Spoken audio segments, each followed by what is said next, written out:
What can I say? Wait for it. Hold on. Still going live. Wait for it. There we go.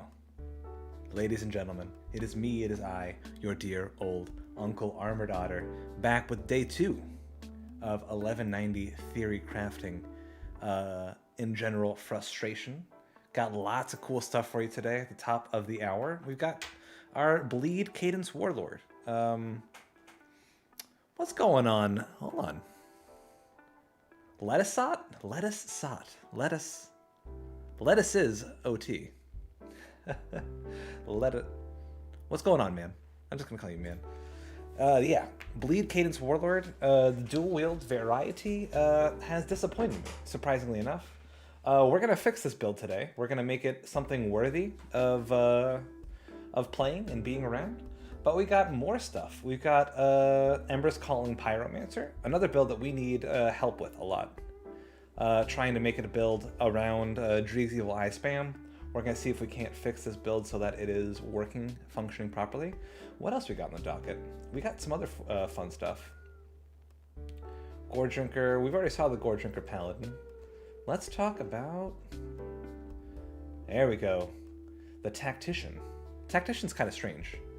Very, very tanky. Very sturdy. Doesn't do a whole hell of a lot of damage. There might be something here that we can work with to make a viable endgame build. I'm actually pretty hopeful about this one. This one, I'll show you in a minute, but it's using a green at Oaknabog that converts all of your cadence damage to pierce, as well as all of lightning damage and storm spread to pierce, which is interesting. What else we got? And if you were paying attention to the YouTube channel, there is, of course, where... there we go. The new dual wield Spellbinder build, which I am very, very pleased with how it turned out. Way more powerful than I thought it was. I sort of thought the set was a meme, but this one proved me wrong. But all that being said, we are starting with Cadence. Bleed Cadence Warlord. This is something we were theory crafting at the end of previous stream. It has been built, and you're going to see it is surprisingly, disgustingly squishy. It is hilariously fragile, despite having 18k unbuffed health and almost 22k, or no, I guess just over 21k buffed health. The problem with this guy, I believe, first of all, 3,000 armor for a warlord is not ideal. It's on the low side, and we've also got what I think 10%. No, only 6% physical resist. That's a whole heap of bad. I don't know what the play is here. We're gonna figure it out though. I believe that the play is simply not being a dual wield archetype. We're gonna drop Direwolf Crest. We're gonna drop one Brutal Axe, and we're gonna pick up a shield. But I'm gonna show you the build as we theory crafted it on previous stream. Yeah, we're going to use the Gladiator Shield and the Cutworm Mark for a bit more bleeding damage to our cadence. Alright, so let's just go ahead and buff ourselves up, and I'll just show you a standard run with this guy. First, let's go over what we're using. We've got the 4-piece Gore Drinker, which is, of course, all about bleeding damage to Virus, Might, and Cadence, as well as just a big old fat stack of stats. We, of course, got our Fighting Form soft capped. Everything else in Cadence is overcapped. And we're over here in Celestial Presence, got it soft capped for bleeding resistance, and all the good stuff in Oathkeeper.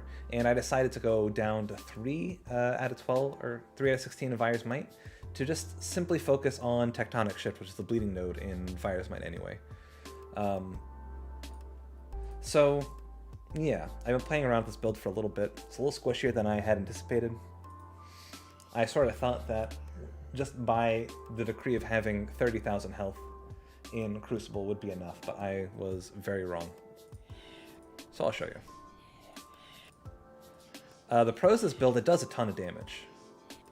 All you have to do is stack your bleeds once on something and walk away, and most things will die.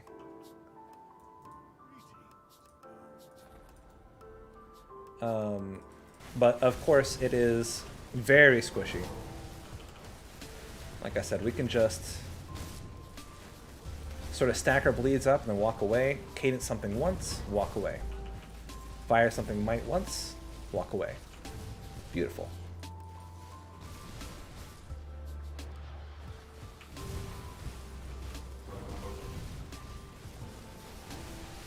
Like I said, a metric ton of damage.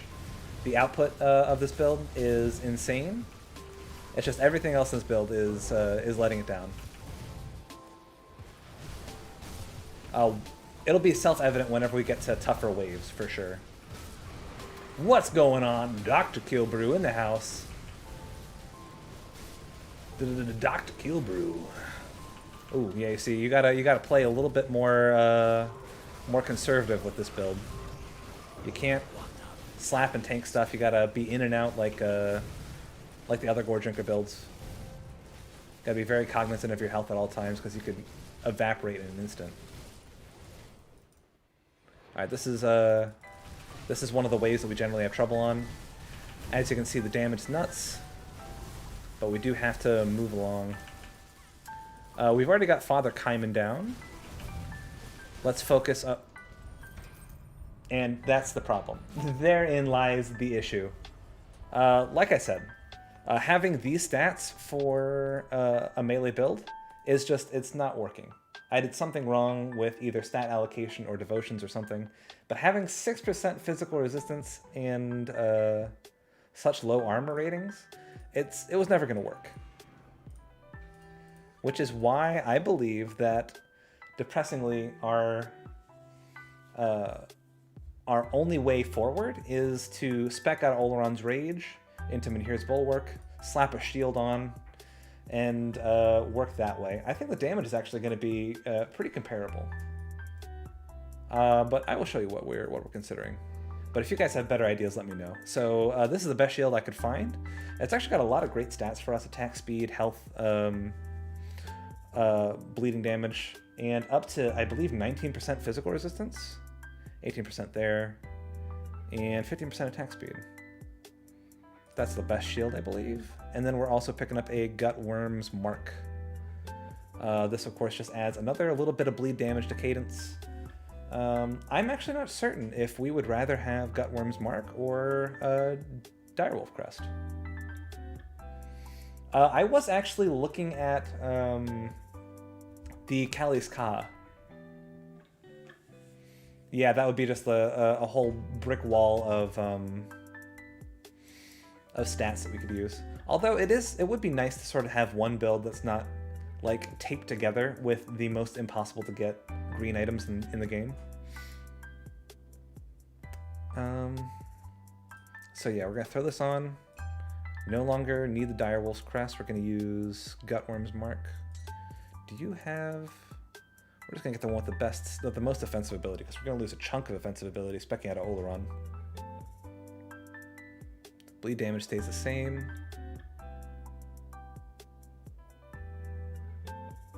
Actually does not natively give us bleed damage, which is interesting.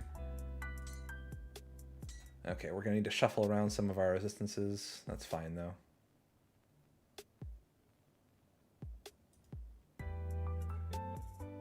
Throw the Soleils. Oh, that's potent.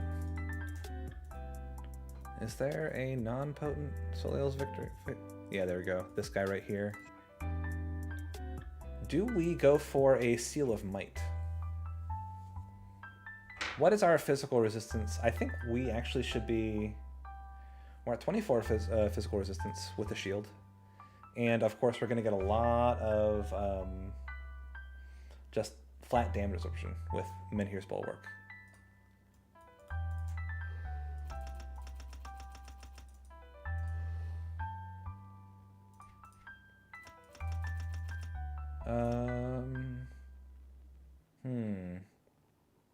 Okay, let's see. At 12 out of 12, we've got the... we get 15% damage absorption. Do we get any more? 16 there. Although I think we're just happy with 12 out of 12. We're also going to want things like... we can get more armor, more flat damage there. And, I mean... Do we even want Shattering Smash? It's going to be not super interesting, huh?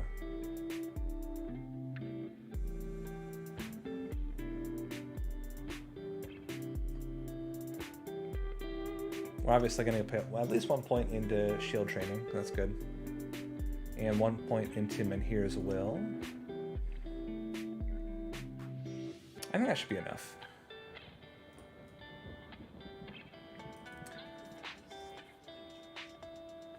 I kind of like the understated shields a little bit. That one looks nice, actually. Okay, so let's look at our stats once again. What is our attack speed? 163 still, that's really not bad. Our physical resistance is, of course, 24%. I think we are going to use another Seal of Blades. Because while our... yeah, 24 is definitely still low, but we've got more absorption now. This build has a ton of attack damage converted to health, and of course we've got an insane health total. I think 24 is going to be fine. At least for what we needed to do. OA is... ooh, really not good. 2600. Wow, yeah, that took quite the hit. Even with a of the Drangul there, we are not doing super well. 2 times Ravager Eyes and Weapon and Shield. Yeah, that's something we could definitely experiment with. We really don't need... actually, yeah, our weapon augments are really, not doing too much for us. I still want to stick with the physique dump since we're a soldier, but I think probably Ravager's Eye is the way to go. That is that's a very good pickup. We really don't need flat health. Doesn't do a whole lot for us. Flat piercing damage is again not a super great stat for us. We really only use these for the bleeding damage because of veterancy.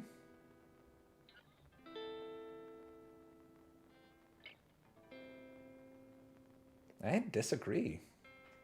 I don't know. Maybe I'm not such a big soldier guy, but I just always thought it was more important to max out on your bonus physique. I don't know. Call me crazy. Don't call me crazy. That would cut right through me. That would kill me. I think the Ravager's Eye is a very good call. I think we need that bonus OA in a major way. Actually, maybe we do Cunning Dump a little bit, because that also boosts our bleed damage by quite a bit. It's not a bad idea. Not a bad idea at all. Let us reclaim our heart. Let's do one run with just this setup. Are we missing anything? I don't believe we are. Oh wait, our resists are terrible. Yeah, we need to find 10% more pierce resist and like 30% more Aether resistance at the least. What do we have? Mankind's Vigil. Need to keep our Mankind's Vigil. How's our Poison and Acid? Our Poison Acid's great.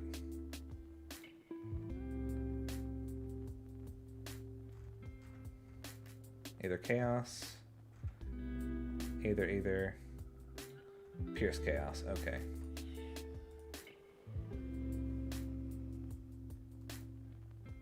Let us... Green Shield just so we can smooth over our resists. It's tempting. It's really tempting. Right here we got... Either we can dump the... Poison and Acid one right here. Yeah.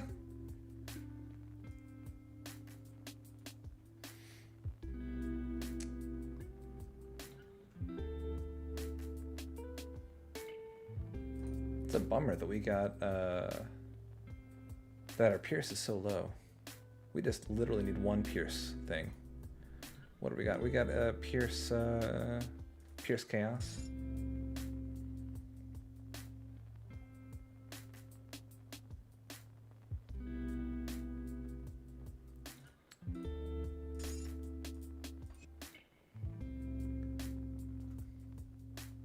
Either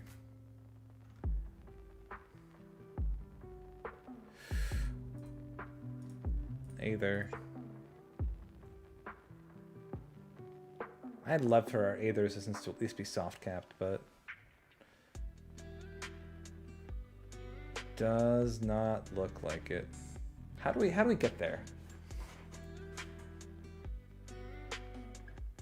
We can always just force roll a Serenity with pure Aether resistance. Hey, what's going on, McGinnis man?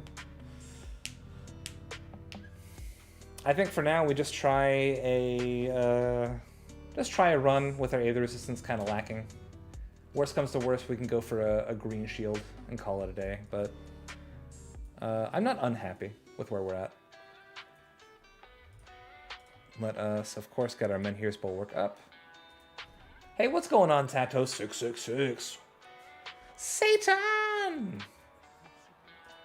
Let's go again. No buffs. Just me and them, baby. What would you recommend for me this patch? There's a lot of good stuff. If you're into pet builds just got shuffled around.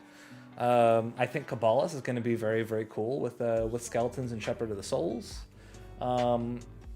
Any of the... if you are looking to farm the new sets, I think my favorite build so far has been Desolator Firestrike Purifier. Are you looking to get away from that, or are you looking to just be top dog? It's really hard to say what's going to shake out to be the best of the best right now, but if you're looking for what I think is a very fun build, is I really like the new Spellbinder with the new Aether set. I think that's very strong. Yeah, the new Shattered Realms, from what I heard, it is incredibly hard to get past 70. I know players that have been playing Shattered Realms like it was their job, and now they struggle to get past 75. Something solid. Well, I'm gonna go ahead and debut this build. It's a Bleed Cadence Warlord. I think now with this setup, with the shield and Menhir's Bulwark, it's gonna be very, very solid, very, very tanky. As you can see, we've got 22,000 health, just as is. We have a ton of armor absorption. We've got a ton of armor. Got a ton of physical resistance. We should be good to go. Oh, yeah. Don't pay attention to this. I did yeah, 0A. We're gonna fix that. We're gonna get some Ravager's Eyes. I think that's gonna help us out a butt. Yeah, from what I hear though, the new Shattered Realms, I haven't played around with it yet, but I've heard that it is brutal.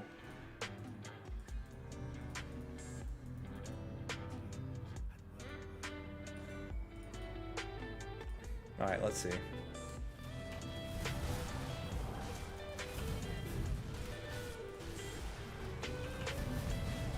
Definitely doing a lot less damage.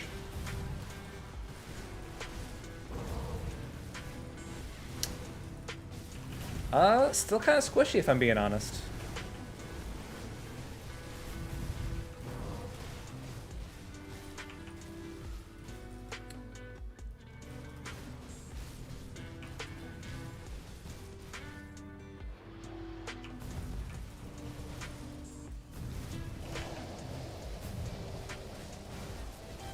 That's, yeah, the buffs are probably playing a big role.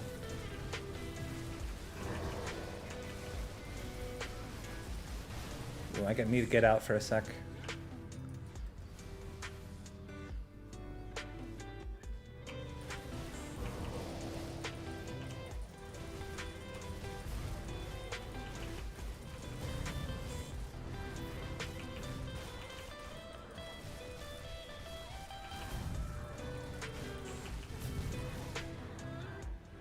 Alright, we're chugging along.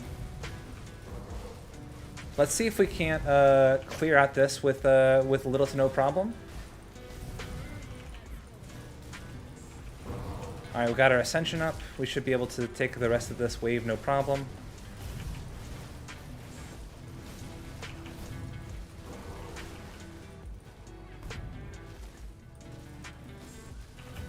I could kill Ravager with my Spellbreaker, but I can't clear 75. Oh my god.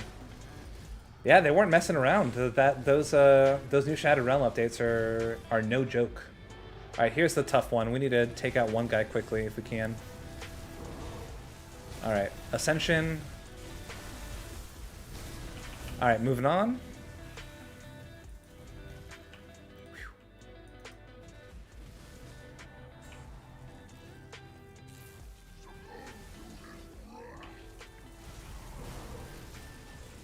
Alright, I've got to stack up our bleeds a little bit, then dash past, then dash again, and die to green lightning.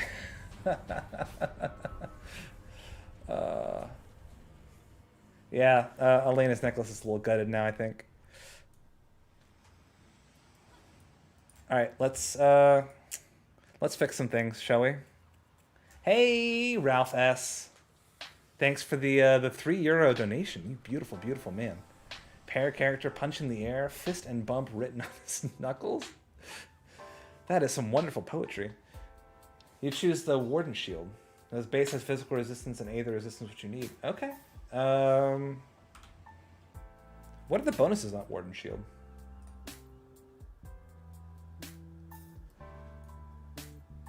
I'm gonna... Impassable of Men here as well. Alright. Let us transition to you.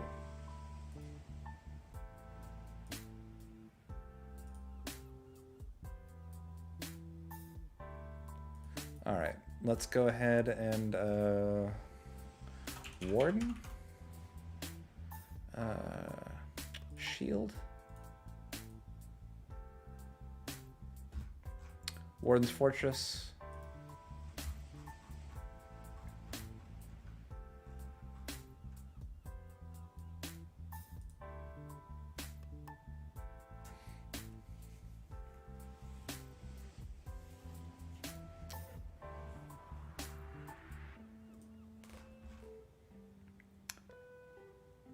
Impassable. 4% DA, 11% physical resistance. Wow.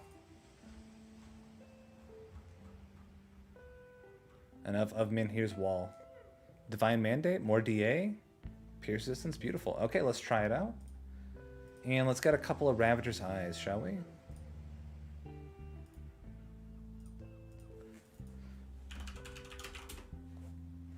Pulling back the curtain a little bit. This is how the magic is made, ladies and gentlemen. Ravager's Eye. Oh man, we're gonna be so tonky. Alright, let's take it again, shall we? We save the stash. Alright, let me transition back.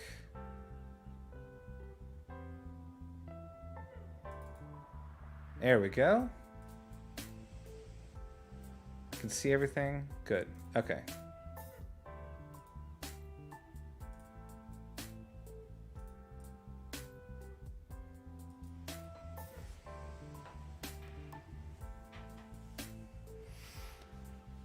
All right, you really think I should shuffle my my stats around in Cunning Dump? It's not. There's some logic to it. There is really some logic to it.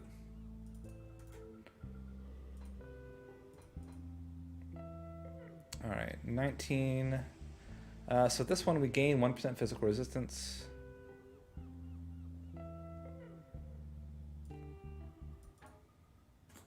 We lose a ton of attack speed, but we're going to be a lot tankier.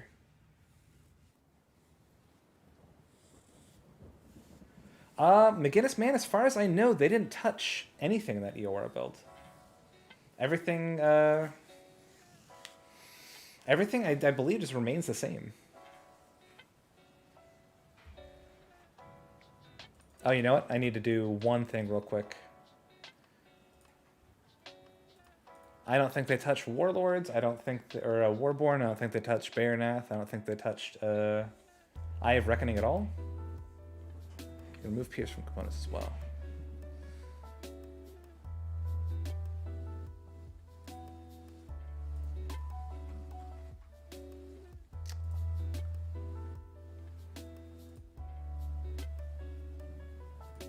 Yeah, I believe that Warlord should be good to go as is.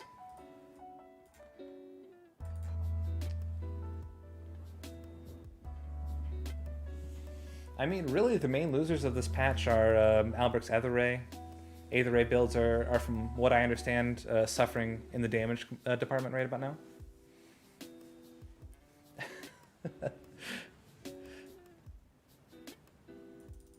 Well, that's what I'm here for. Alright, let's see. I've already got the Warden. Let's throw it on. Seal of Blades, bow. Warden's Eye, or Ravager's Eye, rather. Attack speed took a major hit. What, we should be up to like 150, maybe? 149, yeah, just about.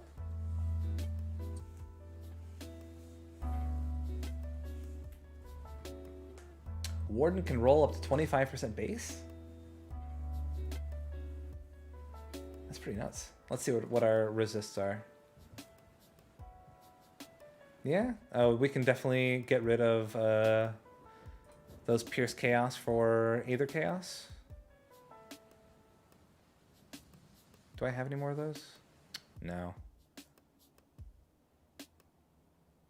How's our Vitality? What is my prediction on the my opinion on the Perdition set? Well, I mean, Retaliation builds got sort of gutted this this patch, I mean, Perdition is a fantastic leveling set.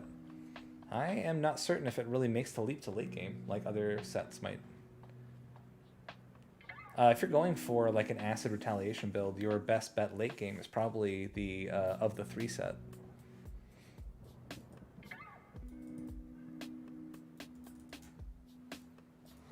All right, let's see what we got.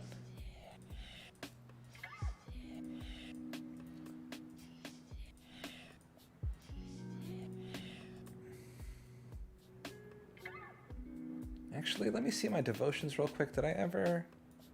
Okay, I meant to do this. I meant to move this guy over here. Let me do that real quick. This will get us 4% more bleeding resistance, or 4% more physical resistance. So now we're at almost 30% physical resistance, right? 37. Oh. Yeah, 37% physical resistance, over 3k armor. Should be good. Let's go for it.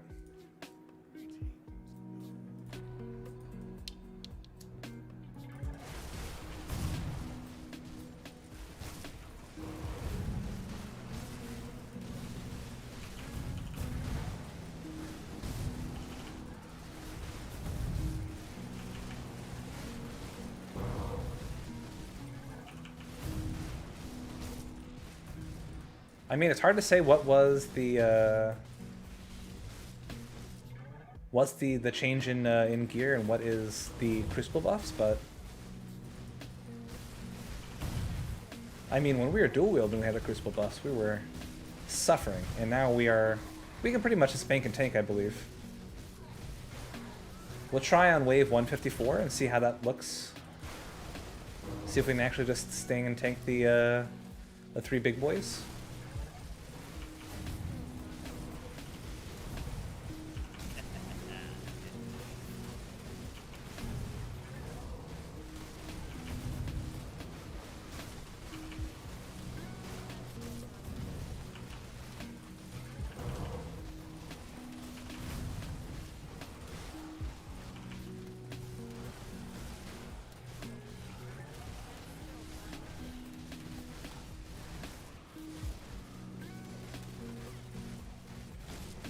I mean, I'm pretty sure the Sentinel set should be good enough to like bring you into late game. You're gonna want to transition into Sentinel of the 3, but Perdition is definitely not a bad jumping off point. Oh yeah, we can just tank these guys all day, I believe.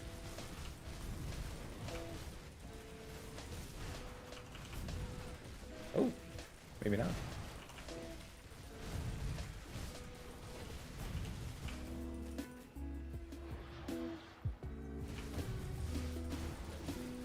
Okay, that's one of the big hurdles. If we can get to 160 without any muss nor fuss, then I think it's safe to say that this iteration of the build is pretty strong. After we get through this pass, we will try it without buffs and see how that works as well.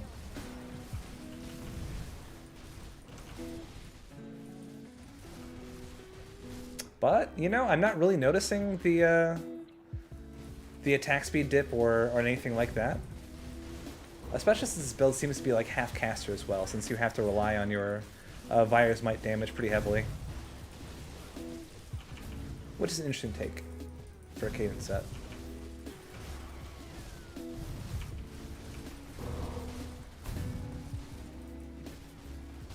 And also, I want to say that the Blitz cooldown reduction on the Warden's shield is noticeable.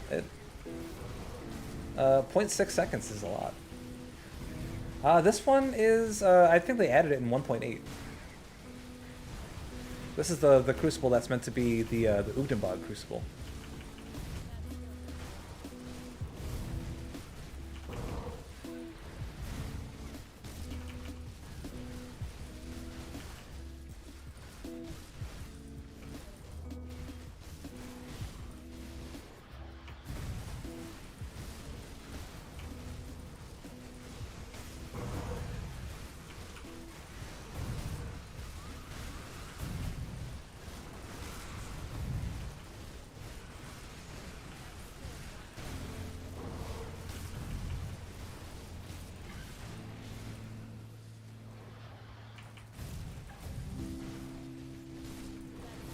Alright, this one's not too bad. It's the next wave that is the big test.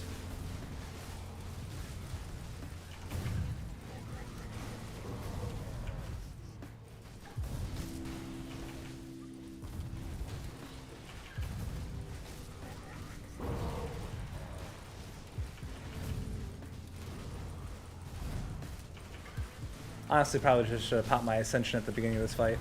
It's gonna be back up when we need it anyway.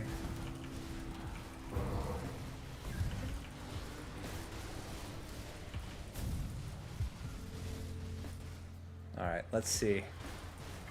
Iron Maiden, Kuba, Alexander. Obviously we take down Kuba first since he's so squish. Alright, Ascension is down. Let's run. Kuba should die to bleeds, I want to say. Yeah, alright. We're in a pretty good space.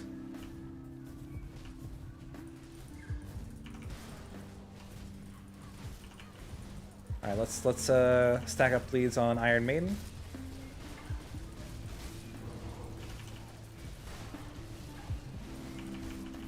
Ooh, should not have tanked that meteor. That was a mistake.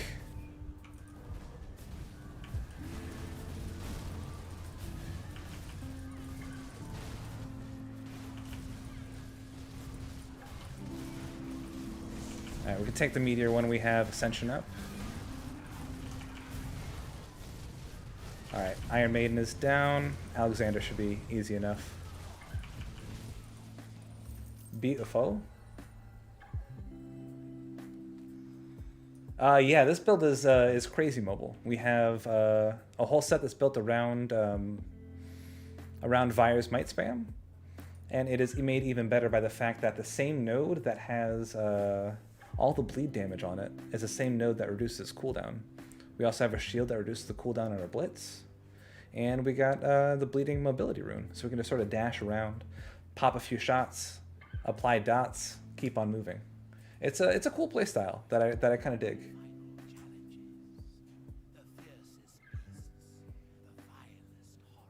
Have you tested Blade Arc versus Cadence? I haven't. I was actually sort of considering a Board and Sword Blade Arc build, but my initial assessment or my initial pass through whenever I'm testing out these sets is to lean into what the set wants me to do first, see if that works, and then without that I'll color outside the lines. But I mean, Bleed Arc's, I guess Bleeding Blade Arc, Bleed Arc works. Bleeding Blade Arc sounds like it'll probably be at least a bit stronger in General Crucible, where you're just trying to clear out waves and farm, but I think Cadence probably gets you more DPS.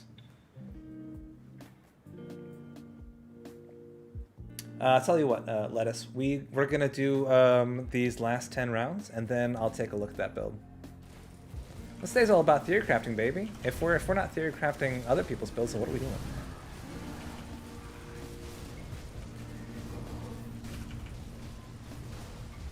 All right, where are the healers? Over here.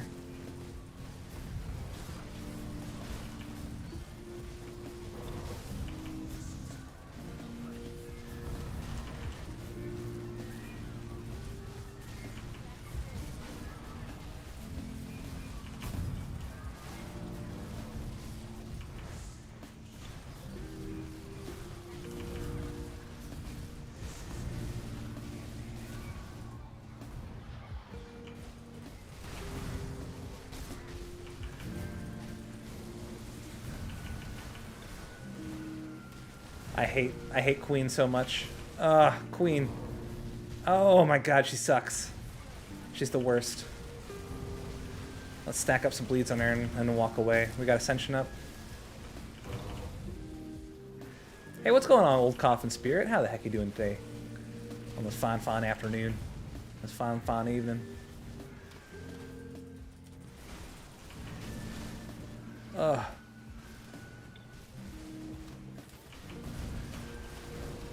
Mad Queen is literally my least favorite. Alright, she's almost dead though. Last of the bleeds. Is she? Ah, she's dead. Good.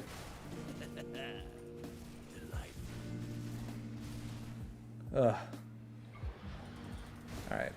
I think we got 2 more hard waves and we should be done.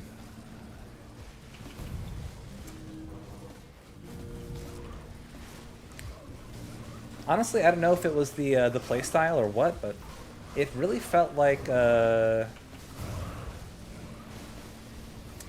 pure Virus Might Bleeding Paladin was sort of outperforming this build, at least in a Crucible sense.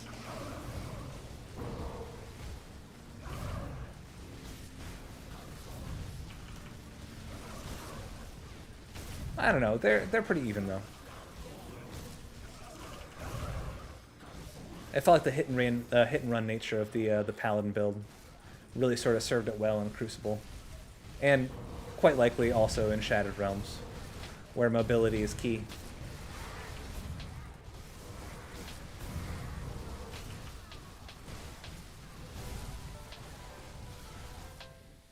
Beautiful. All right, this is not the hard one, right? Oh no, it is. That's Grava. All right, we're doing fine though. What do we got? Ooh, gotta be careful of Xantarin. Alright. It's good to know that we can just tank Grava. No, there's no gameplay videos for Farthest Frontier just yet. Just those, the little screenings they posted.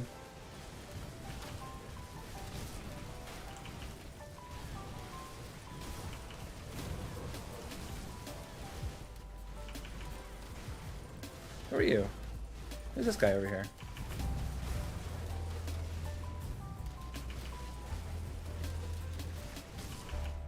I gotta be careful. I don't want to get shotgunned in the face by Xantarin.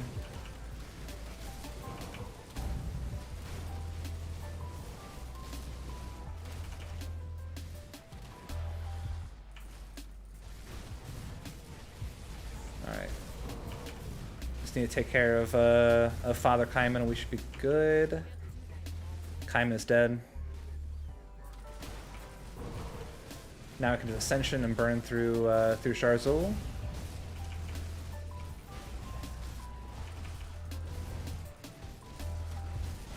Honestly, that would be fucking rad.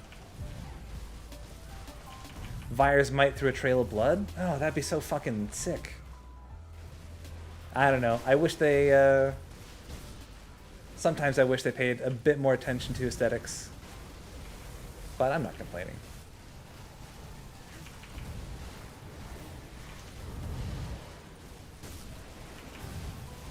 That was a huge Fire's Might.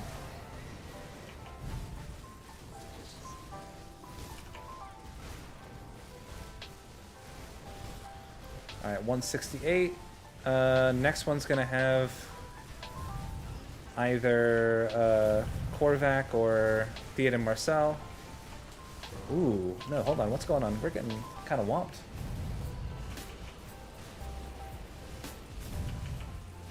I still haven't taken care of Talnash, wow. Alright.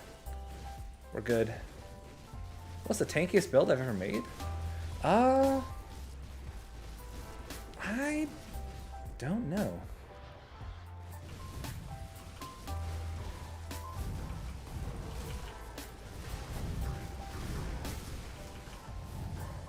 I mean, it has to be some sort of, back when Ashes of Malmuth was brand new, it was very easy to do that thing where you daisy chained back and forth between your Mirror of Erodices and your Mark of Torment. So I mean, it's probably that. It's not exactly the same since they sort of shuffled out how. We need to get this guy down. I don't want to deal with it. Oh no, it's happening anyway. Got Alexander here. Kuba. Okay, Kuba's good. Kuba Gooding Jr.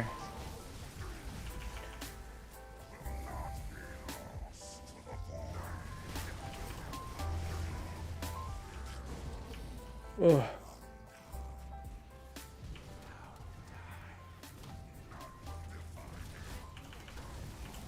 Alright. Ascension's up. Damn.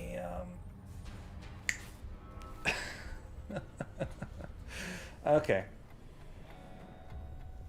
No, the damage of this build is a little slow.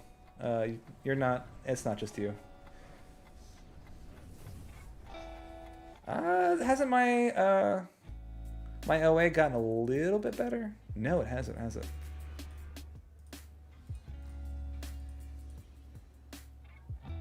Yeah, 2553 OA. I didn't do the cutting part, no. I mean, even with a fully physique stacked Gore Drinker Warlord, I'm still having trouble surviving. Ugh.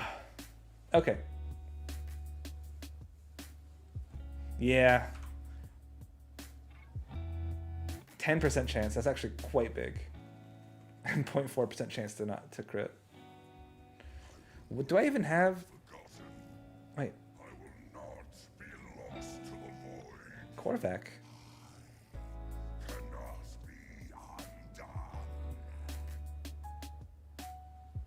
Alright, I don't know what happened there, but I think that Korvac had my bleed stacked on him, and he died off screen, and told me about it just now. Do I even have devotions that, Is Mog a chance on crit? No, it's chance on attack. You're a chance on critical attack. Yeah, we weren't getting probably very many living shadows, especially in the boss fights. I think we have to either do 50-50 between physique and cunning, or just do a full cunning dump. What is our DA? Our DA is good. Our DA is actually quite good. It's 170. That would have been the last round that we needed to do before we cleared Crucible.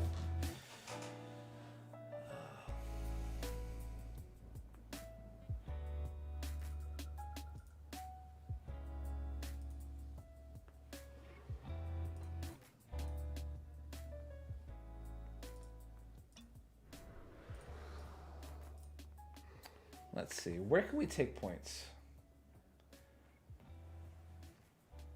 I wonder.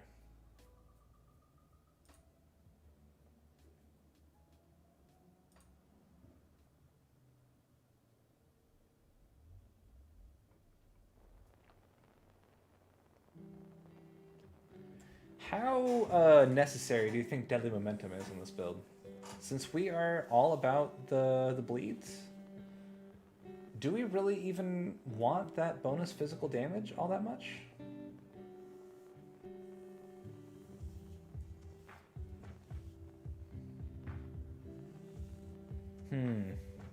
Maybe even base Cadence.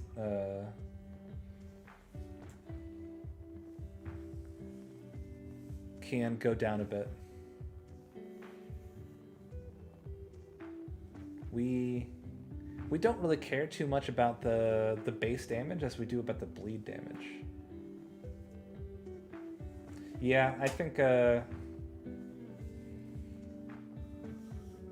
for certain there is a decent Blade Arc Warlord here that deals with bleed damage.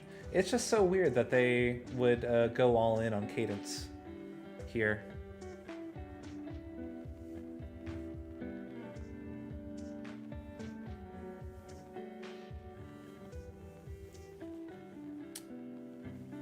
I mean, technically, none of the plus skills are just 2 to fighting form. That's really about it.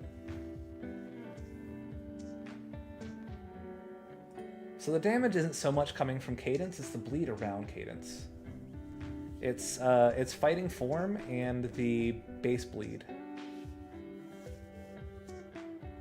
Alright, take it easy, Bjark. Bjarka? I don't know if I'm pronouncing that right. The 3 new sets is Gore Drinker, Ember's Calling, and Veil Keeper. This is one of them, is Gore Drinker. So Veil Keeper is Shaman Arcanist Necro, and it's all about lightning and Aether damage. And Ember's Calling is Fire and Chaos, and it's all about Nightblade, Demolitionist, and Occultist. Yeah, we're gonna shuffle something around to Veterancy.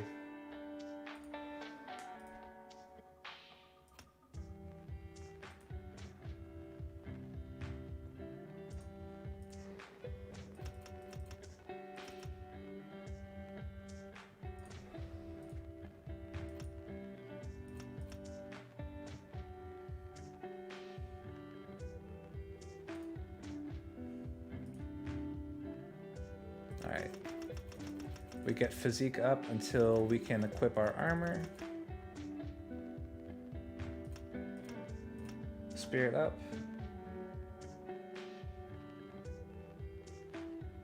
I drop 1 point from physique thing. Oh, it goes up to 13 after we get our rings equipped.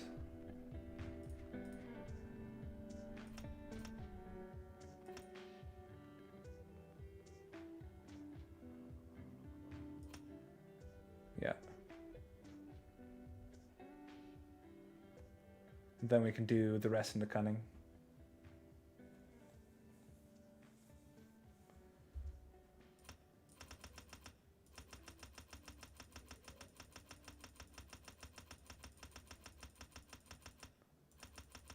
Maybe we just do cunning until we get like 2800 OA. Let's go 2850.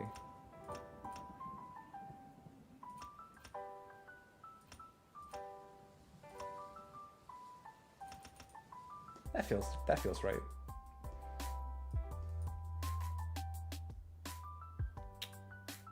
Although now we are suffering in defensive ability.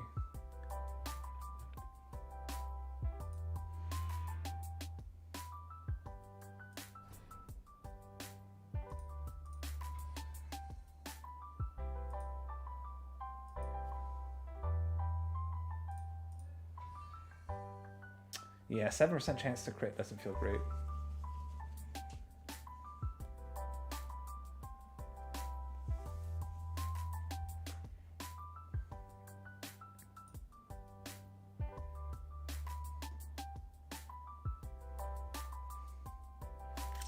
We are running ATEF's Command.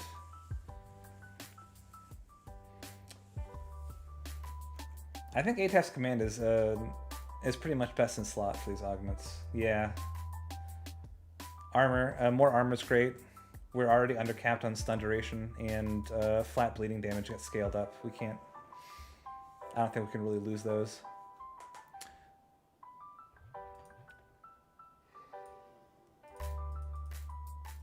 That's okay. I think we're going to come back to this build in a little bit. We're going to try out some other builds. I would like to have your guys' eyeballs on... Where are we at? Ember's Bureau. Oh no, this guy got undone.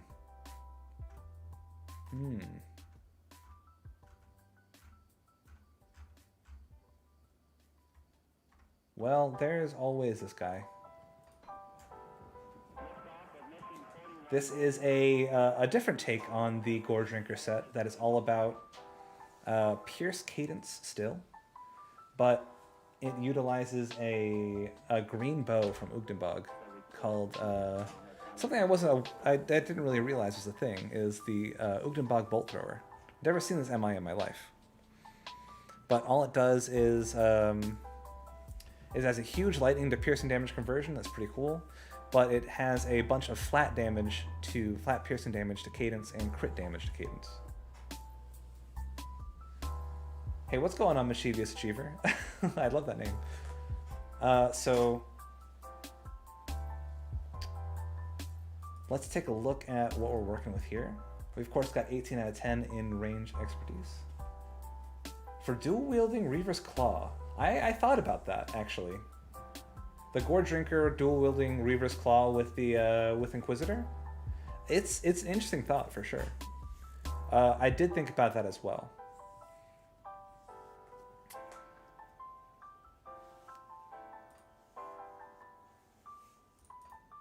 But we've got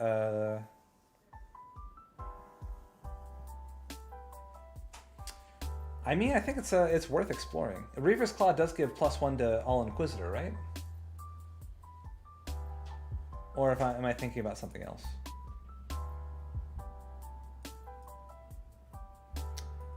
So I think I've cleared 150 to 170 with this build.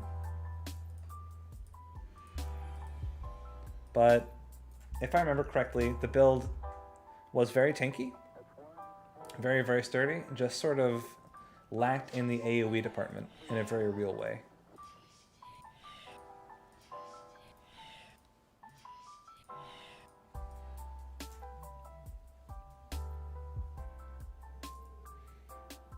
Yeah, especially now that physical retaliation got a little gutted. Raise the stakes, 150.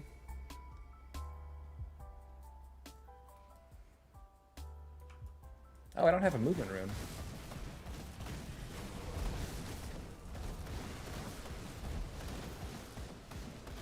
Yeah, decent single target damage, but the AoE just really isn't super there at the moment. And I don't know exactly how to fix that.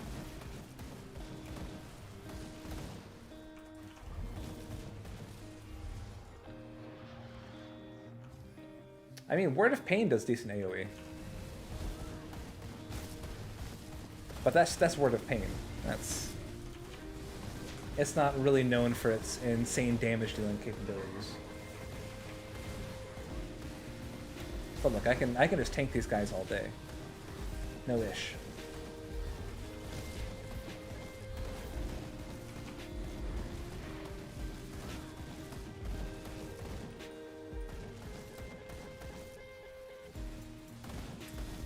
So one problem with, if you do want to go the Inquisitor route, if you dual wield Reaver's Claw, then you do lose out on the huge flat attack speed and piercing damage bonus of range expertise, which I mean might not be an issue, but it's something to consider.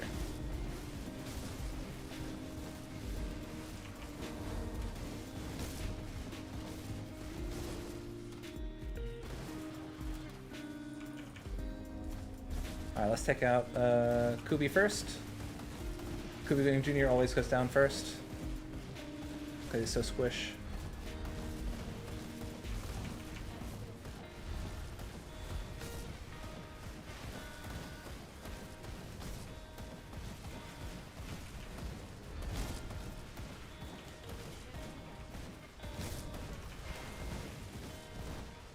Oh, never mind. Hold on.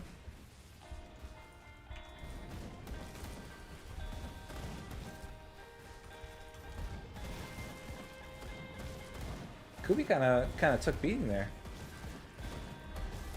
I maybe should have gone for the Rylok guy first.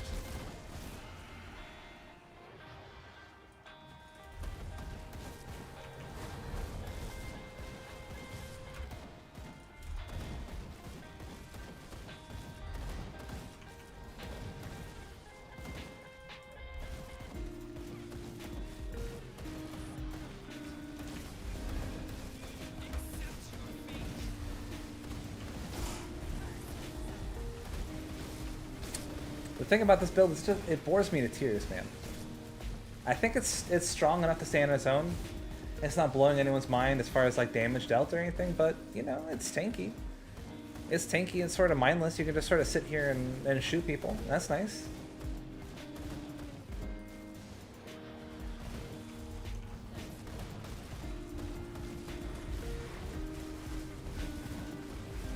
Hold on. So what I did, I tried to transition it to Poison Retail. It got my character broken. Do you got suggestions what I should do now? Emphasize I am trying to emphasize Eye of Reckoning two-handed Warlord. I mean, the character's never really broken. You can still bring it back from the edge of anything. It's just all about accumulating the right gear. For a two-handed Eye of Reckoning Warlord, I would recommend, what is it, Gut Smasher? Not Gut Smasher. Is it Gut Smasher? I think Gut Smasher might be the physical two-handed Eye of Warlord weapon. But if you're looking for a pretty decent physical Eye of Warlord build, I would definitely recommend my own two-handed or dual-wield physical Warlord with the Warbringer set and the Baroneth Reforged Sword. It works. It can clear content very easily. The strong enough Eye of Reckoning build.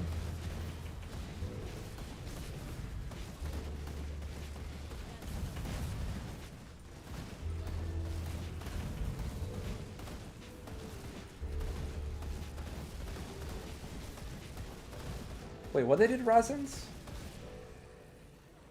Wait, why would they remove the physical to chaos? That's insane. That was like the whole thing that Rosin's set did. Oh, right. That guy teleports. I forgot.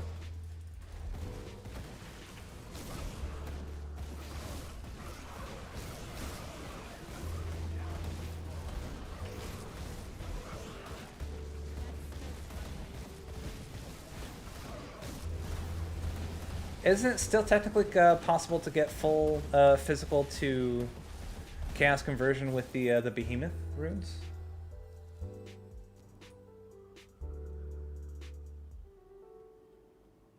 Yeah, with Abomination, that's what I meant, not Behemoth. I think I just call everything Behemoth. I think my brain is broken.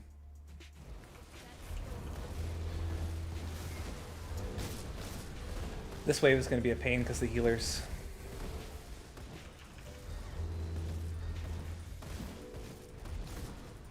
I mean, why are you doing a Chaos build without Abomination?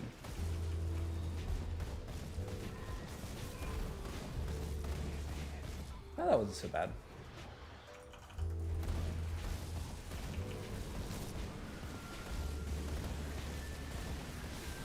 Let's see, I wonder, can I just tank Ravna? That'll be... no, I cannot. Also, I'm pretty sure I forgot to put a movement rune on this guy, so... This will be fun. Oh yeah, no, fuck yeah. Gang, we're chugging along. This is one shooty boy that sort of fucking works.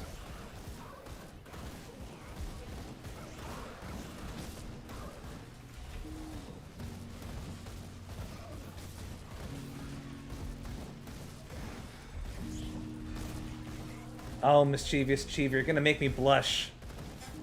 I appreciate it, man.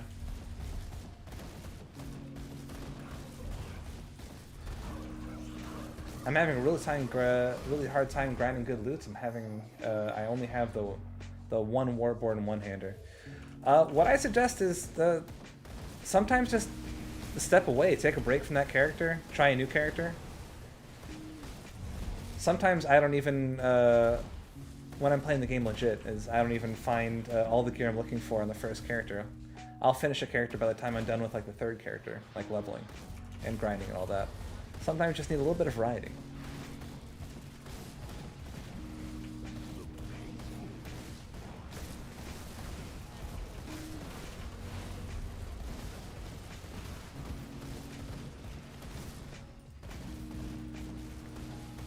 I mean, I'm not crazy, right? Like, this build is really solid.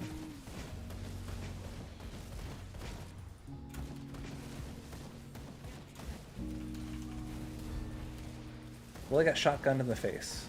Maybe.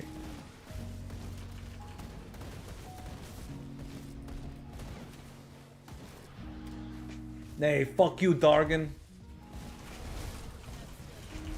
Oh, what are we doing? We're getting wrecked a little bit. Need to get on our seals.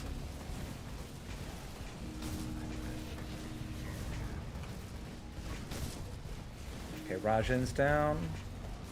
Take care of Alcamos. Ba ba ba.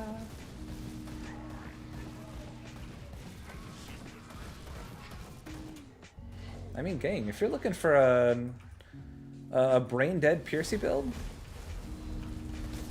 I got the stuff for you right here. All you gotta do is hold down left click and you're fucking set.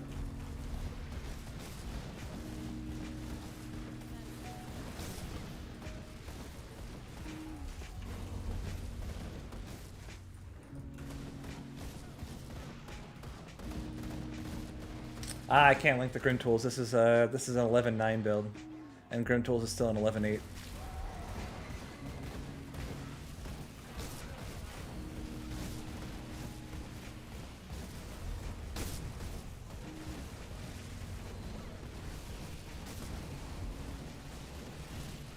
Wait, this is gonna sound like a stupid question, but Belgothian's Relic doesn't affect devotions, does it? I thought Belgothian's Relic was only for active cooldowns on your bar and nothing else. Oh, no. Okay. We're fine, we're good.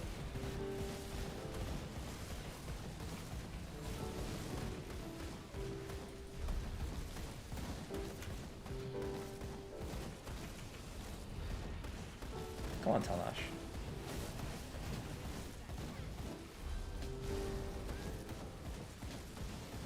Wait, it does? I had no idea why I thought otherwise. Is something healing you?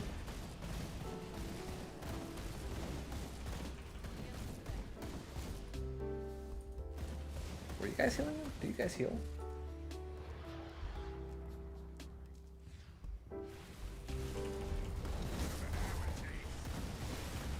I would say Sorcerer. Sorcerer Pyro is very, very strong.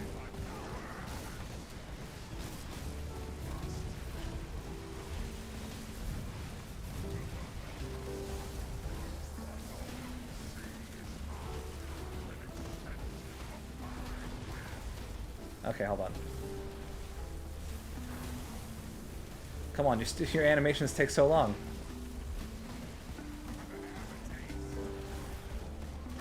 Come on.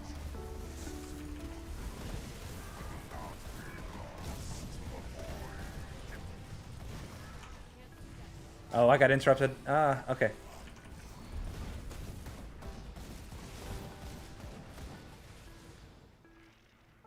This is a mistake. Ooh, this is a mistake.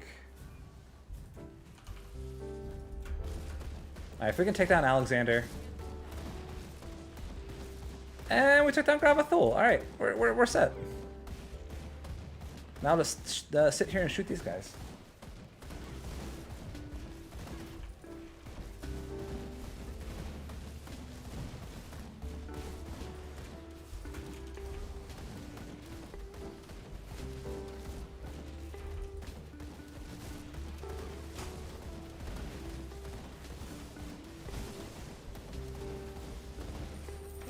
Okay. So that's actually the first full Crucible of the night. I didn't actually expect that from this build, but here's the build in all of its glory. It's again 4 out of 4 Gorge Drinker. That's going to give you a lot of flat piercing damage to Cadence. Ugdenbog Bolt Thrower gives you more crit damage to Cadence, more flat piercing damage to Cadence. This belt is fantastic for this because it gives you more flat piercing damage to all your attacks and a ton of bonus armor. I guess I do agree. Deadly Aim and Fighting Form are 2 very good nodes. And the devotions are the same devotions you've seen before, you know. Unknown Soldier, Ulzad, Azraka, with a little bit of tip to scales.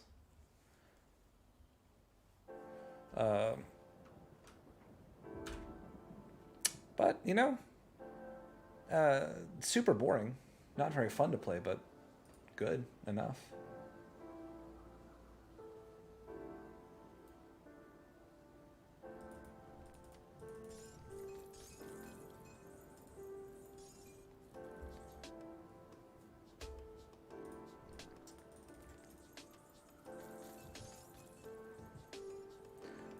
So, Michaelis, I just tried a DEE Pyromancer, and I wasn't super impressed with it. So, I was a little confused because it seems like my my Olzuen's Chosen Saboteur did a ton more damage than the Pyromancer did, but I don't know. There's something very awkward about having to set up like your Thermite Mines, your Curse of Frailty, your Flashbang, your Blackwater Cocktail, and then be able to spam your eyes. It doesn't really work for me. Hey, what's going on, Stan?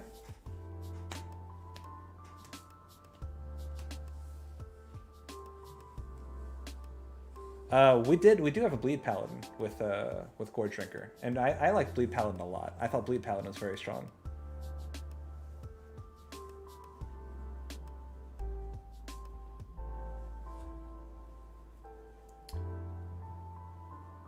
What's going on with Maya? Hold on. Hey, what's going on, RG?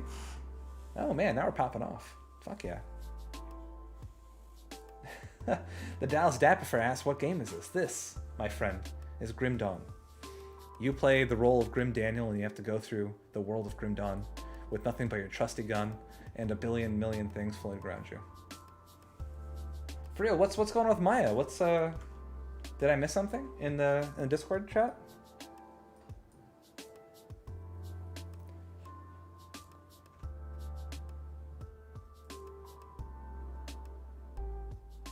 Oh, Maya, M-A-Y-A, not Maya Magic. I see. Those are the Crucible buffs. The gods love you so much they decided to grant you sparkles.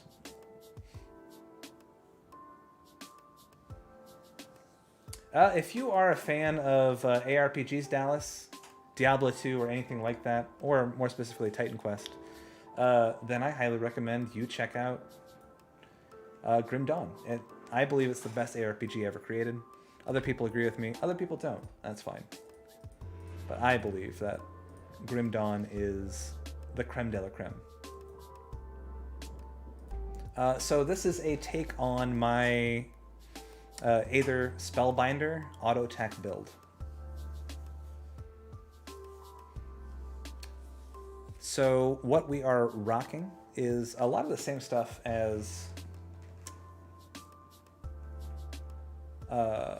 my other iterations of the same build, but instead of Kriegs, we obviously just run the Veilkeeper's package, and I think it's tight. It's tight as hell. It seems like we are much sturdier. It seems like we're a lot tankier. It seems like we do a bunch more damage, and our conversions are primo. So what happened before with the Krieg set is we had to choose between going 100% on Elemental or 100% on Vitality to Aether conversion. With the Veilkeeper set, we get 60% of Cold to Aether conversion anyway, meaning that we can skimp out on the full Elemental conversion, get half Elemental conversion, and then weave in a Wrath of the Ascendant to make all of our Aether damage, or Vitality damage, Aether damage, and on top of that, we get a beefy little source of Aether resistance reduction.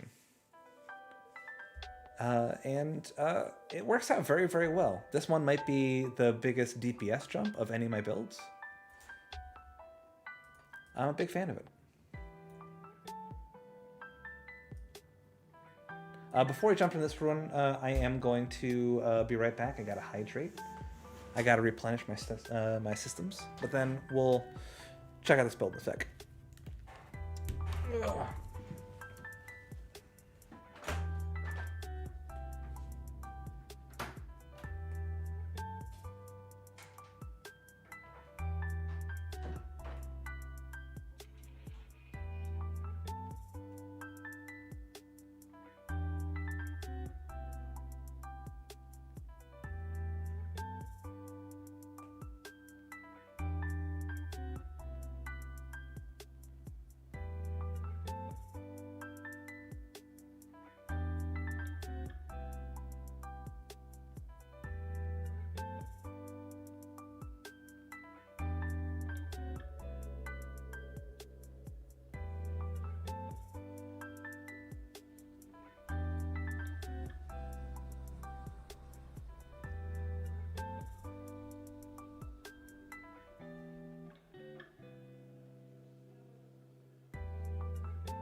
Ladies and gentlemen,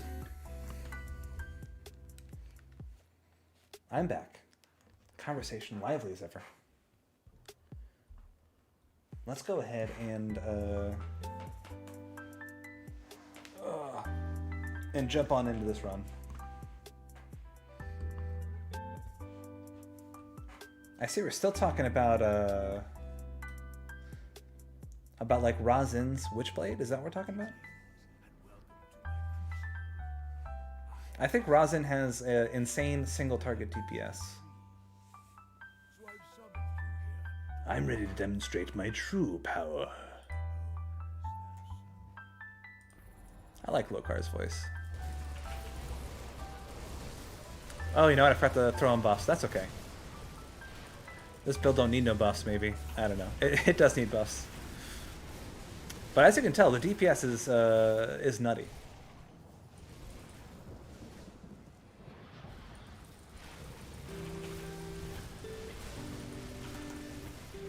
And since you are a Spellbinder, you've got that insane Mark of Torment, Mirror of Erodices thing where you can just go back and forth between the two and be super tanky while dishing out a ton of DPS.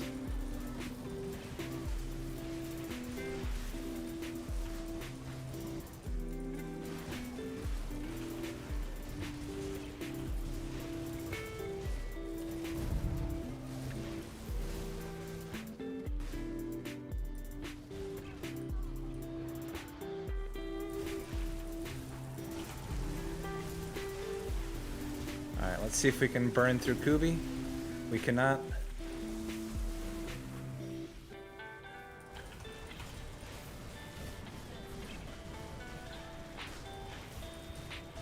Whew.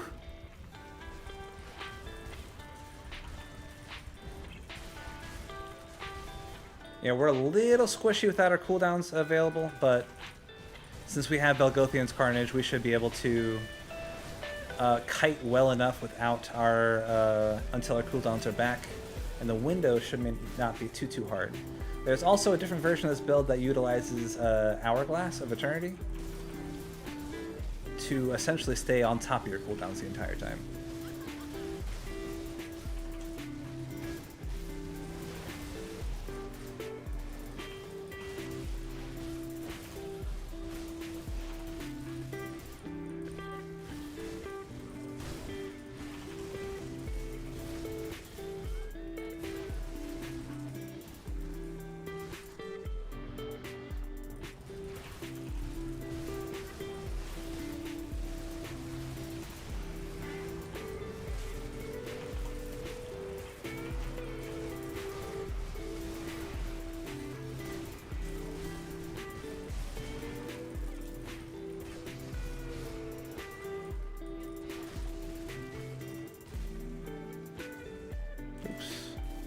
Come on, die.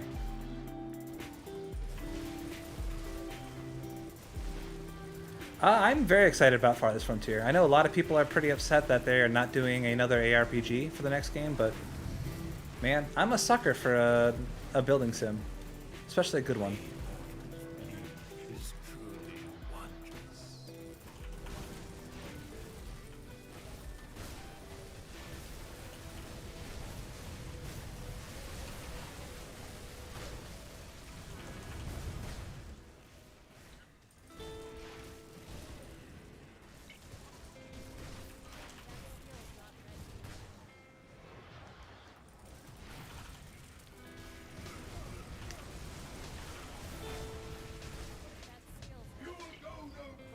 Oof, oof, oof.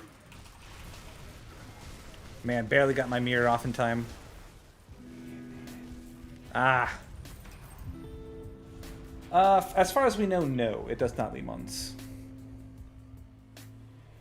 But they have teased a Grim Dawn related project for 2021.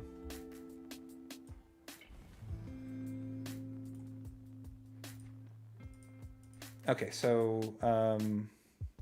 with this recent patch, this MI got buffed a bunch. Simply I guess the Flesh Warp Strikes got a bunch more flat Aether damage and scaling Aether damage. In their sort of like last Grim Misadventures, in the comments section, they said that they were working on a Grim Dawn related side project that they're going to tell us more about in 2021. Now, that's not like an official state they're taking. That's not anything aside from just like an offhand forum comment. But I wouldn't be mad with like a Grim Dawn card game, or maybe like a Grim Dawn choose your own adventure type of game would be, I don't know. I'd be really into that, but I don't know. Grim Dawn Mobile, of course.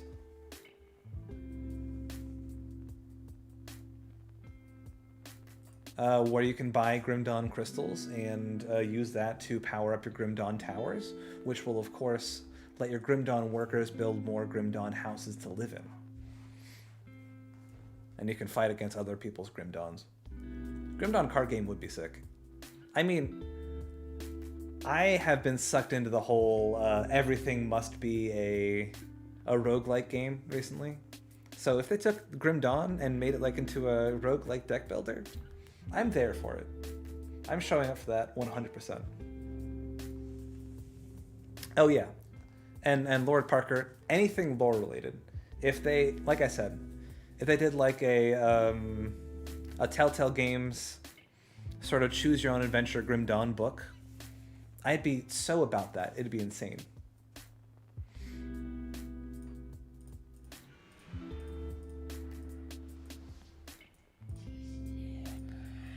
All right, let's go ahead and start again. This time with buffs. But I mean, clearly, you can see the potential of the build.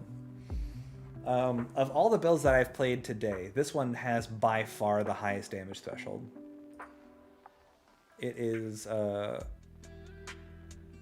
think, very impressive, especially compared to what it was without Veil Wardens, with just the Krieg set. This set absolutely slaps. I slept on the Veil Warden set.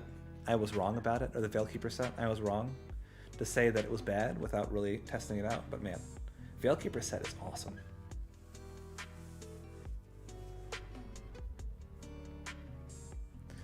I really hope that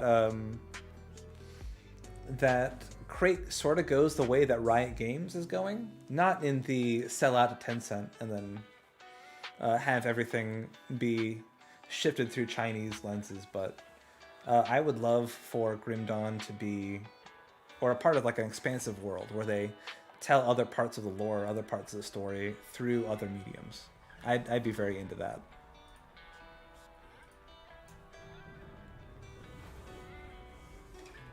Oh, I didn't realize the Markovian set got buffed. What got buffed about it? Is it just stats, or is it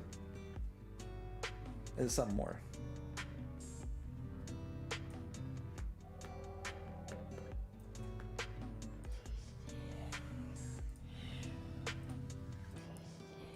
And also, I'm not really a pets guy, but I would be very interested to see what Shepherds of the Soul looks like now that not only Skeletons and Hellhounds got buffed, but the set as a whole got buffed.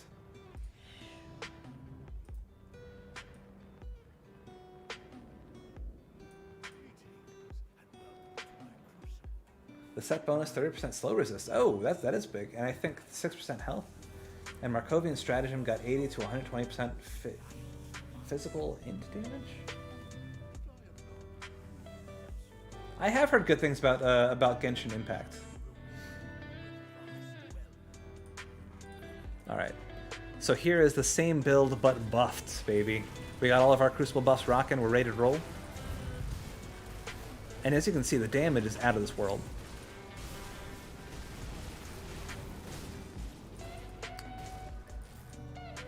I think when we are like fully buffed and we're in the thick of things, we have like 180% attack speed.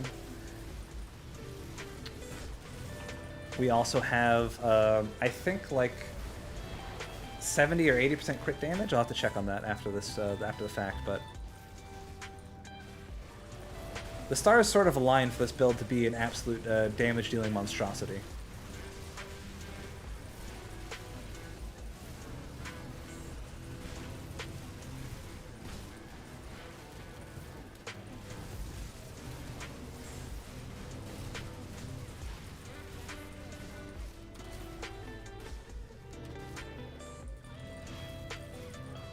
Is Genshin Impact free to play?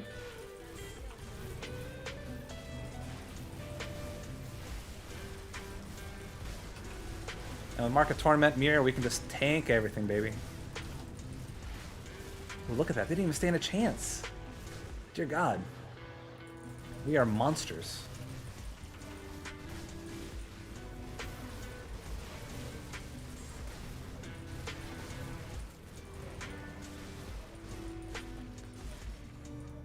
Also, I hope you guys are not sleeping on the Korvac devotion, because that thing fucking rocks, man.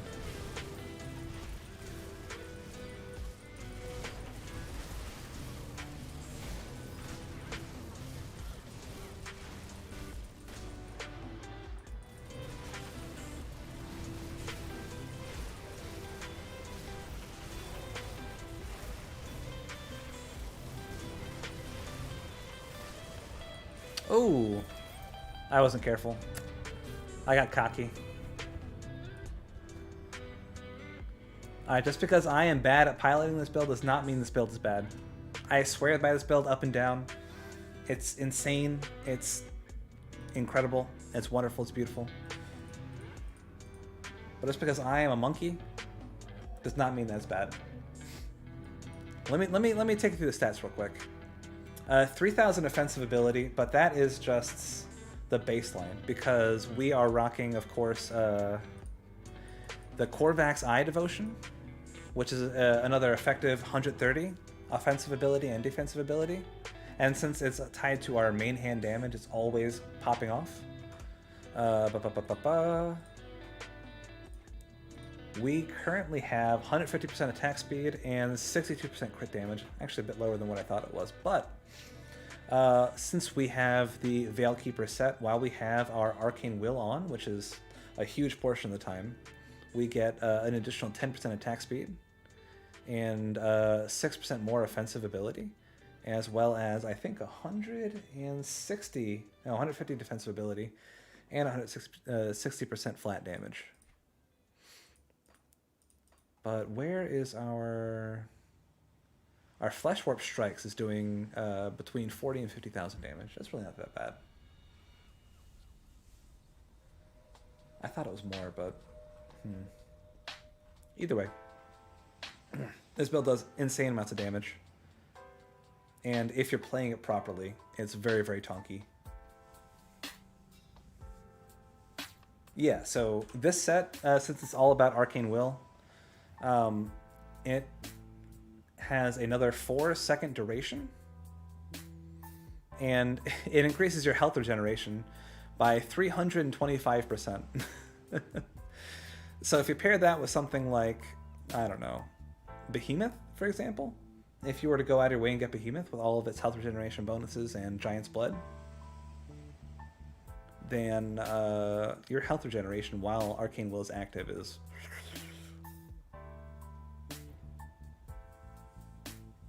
Yeah, I think you can finagle your gear so that you can resist it easier, but it does.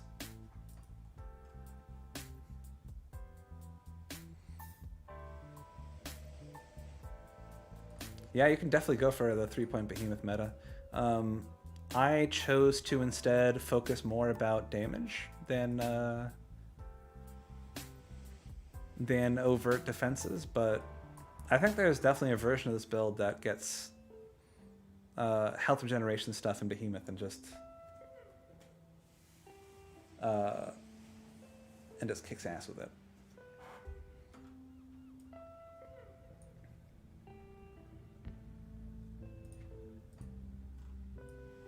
Oh yeah, hold on. How many points is Behemoth? 1, 2, 3, 4, 5, 6. We'd have to give up maybe like 1 point in Korvac. I really do I like both those points in Korvac, though. Maybe the crit damage one can go. Limons, you are referring to the Ragnarok DLC? I tried Ragnarok. I have not gotten around to trying the Atlantis DLC just yet. I like the Ragnarok DLC a lot. The new class is great, but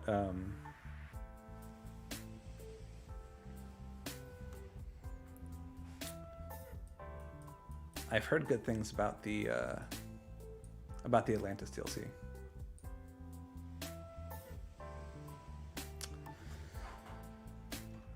What else have I got in the docket for you guys? I had a Pyromancer, but I think I accidentally bonked it. Let me see if I can't find it.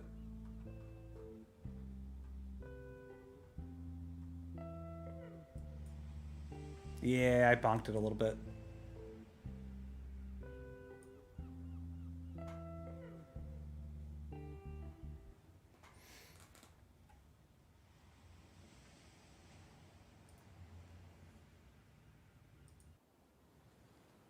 What's it called? Empress Pyro?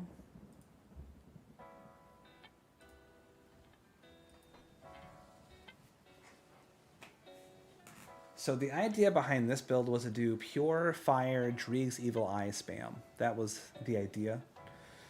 In practice, it didn't work out super well, but I think I'll just show you what I mean. Do I still have the gear for it?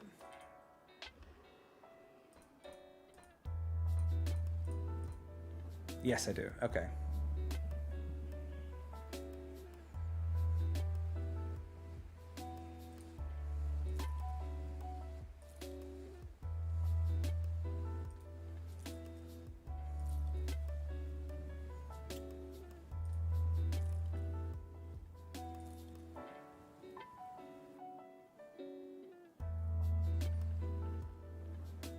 Yeah, I would agree with that, Parker.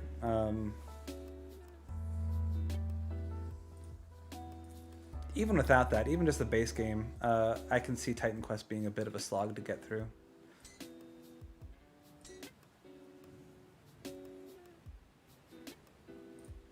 That guy, and what else? One of you. This will do fine. And Mythical Grim Fate. What has the most fire damage? This one has less fire damage, but it has more crit damage.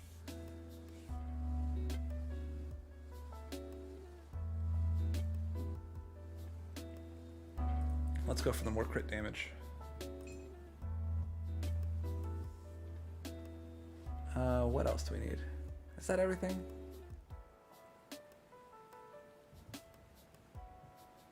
I believe that's everything. So, Occultist, all the way to the end.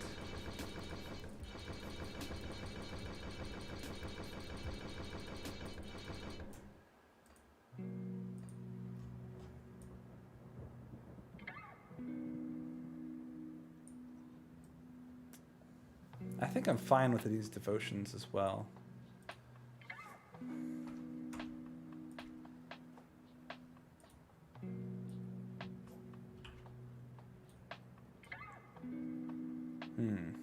We need to redo our stats as well.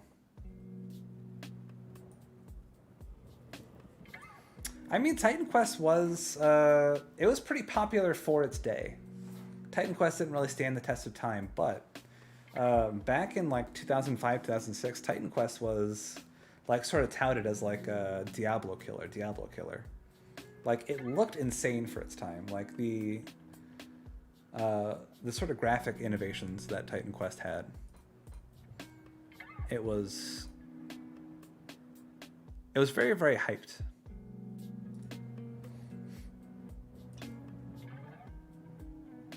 Yeah, Titan Quest does still definitely look half good. I think Titan Quest is a very pretty game.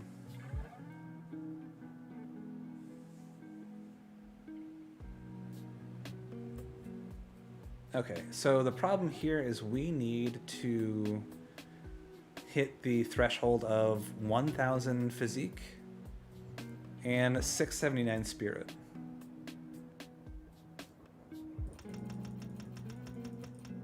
Oh, you know what? We need to equip our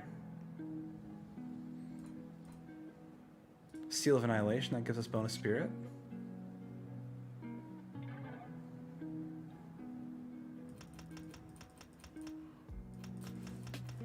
Ah, Lord Parker, you and me both. I never played Diablo until I played the Diablo 2 Grim Dawn mod. Or I hadn't played much Diablo, rather. I played a little bit of Diablo when I was a kid. But not enough to prepare me for that. I played a lot of Titan Quest, though. Titan Quest was my jam.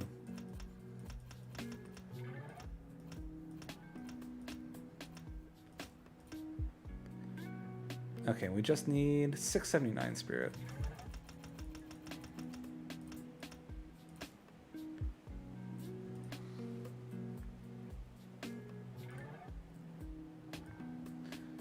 But we also need to be able to spec out of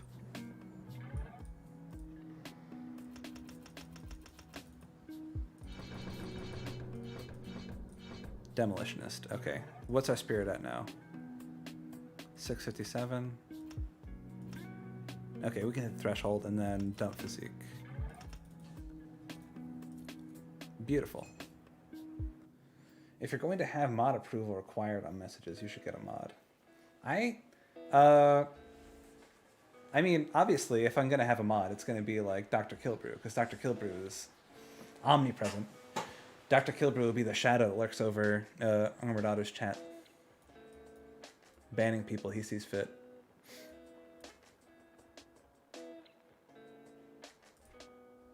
Okay. So what are we changing? Obviously, we're not going to have Granado or Canister Bomb, right? Granado, go. Canister Bomb, go.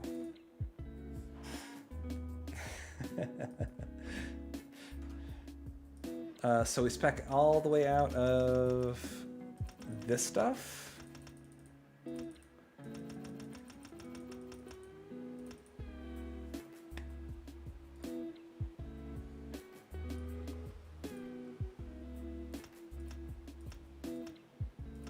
We soft cap possession because we just want the damage absorption. Nothing else really matters for us there. I think we soft cap Blood of Dreeg. Overcap Aspect of the Guardian. Hey, Old Coffin Spirit, thanks for coming by. Thanks for saying hello. You beautiful, beautiful man. Hope you have a good night and an even better evening. Whatever that means. I don't know. 437? Ugh.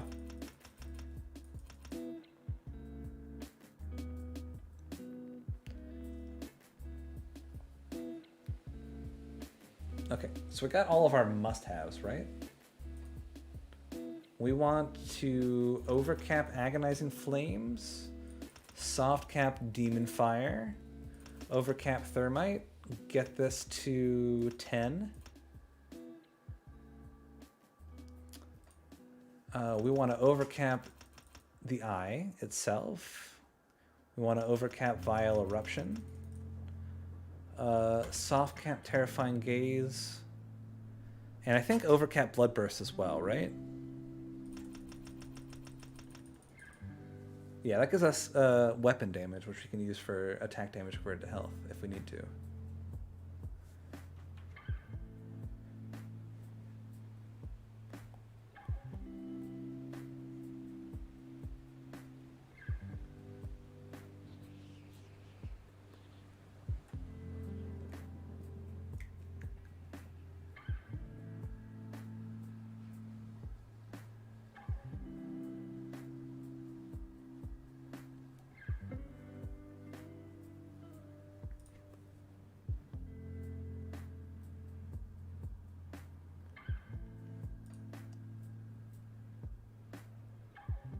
Let us soft cap, soft cap, soft cap.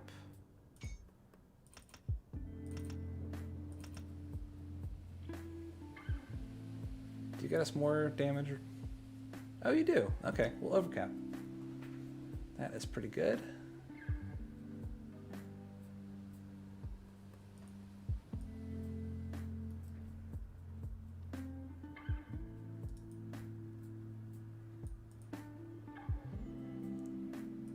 Okay, let's throw on our buffs and see what we got.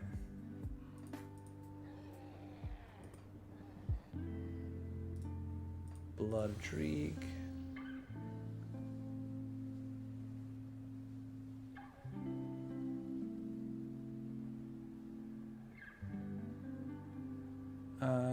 We need Pierce and Vitality. We are actually really good on elemental resistance. That's good.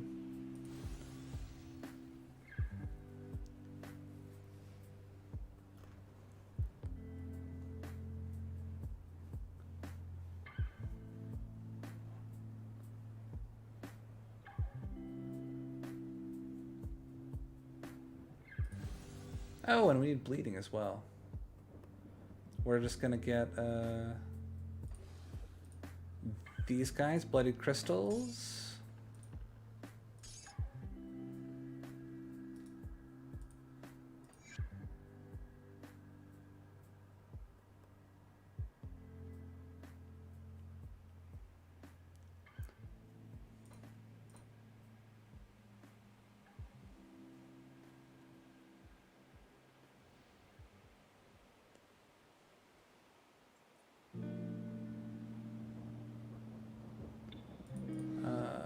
We can keep the item, put another bloody crystal on there.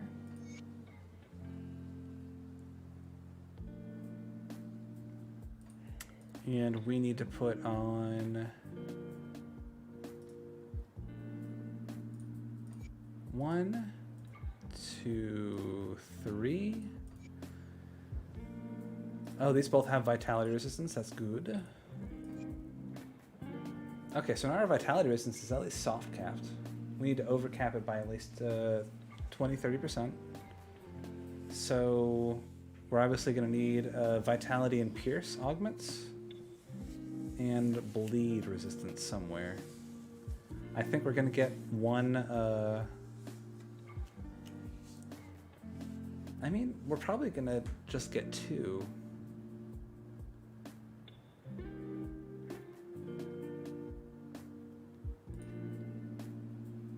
Okay, let's go ahead and Restless remains in our gloves. Attack damage converted to health is good. Attack, cast speed is very good. Crab Turtle, what's going on, baby? How are you doing tonight, man? What do we got here? Chaos, Pierce and Chaos. Oh yeah, Pierce and Chaos works. Do 3 of them.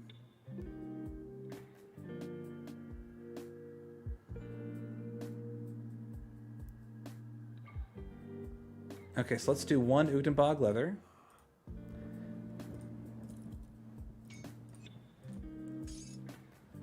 Right here. Now our poison and bleed are overcapped enough, right? Then we can do a spell scorched.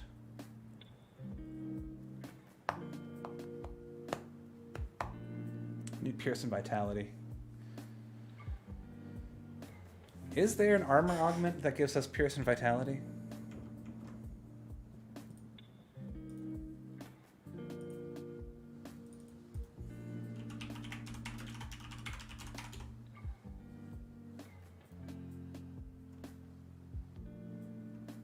Soleil's soul binding does. All right. Beautiful.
Soleils.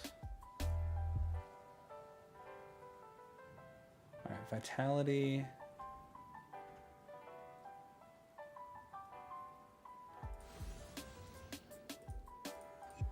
Vitality's good.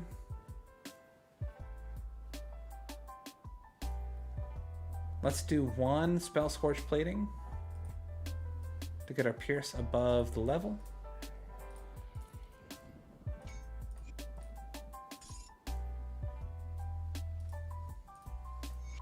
How's our slow resistance in this build? 25%. Really not good. Do we have a Mark of the Traveler we can utilize somewhere?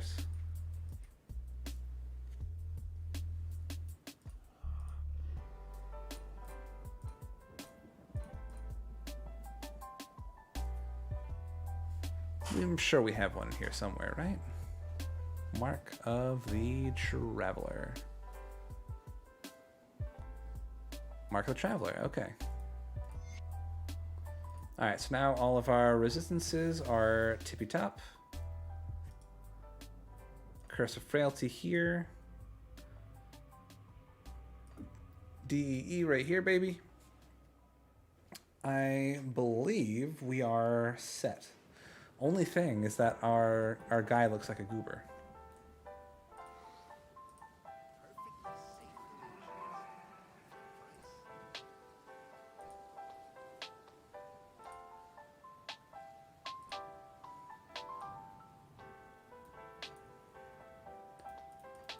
Everything must match.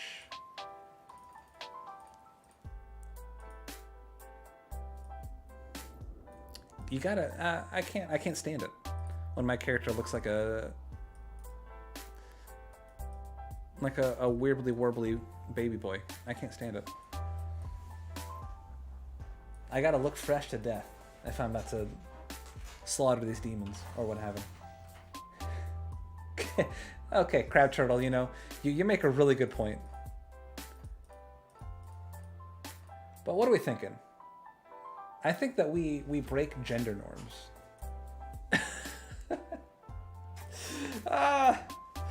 Love the Gazer Man. How can you not? And the best part is that we have these little horns sticking out from above our Gazer Man.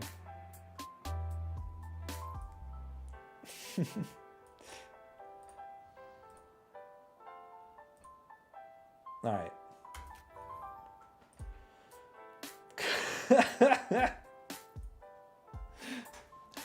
Oh, obviously we do the Gazer Man. All right. Let's buff ourselves up.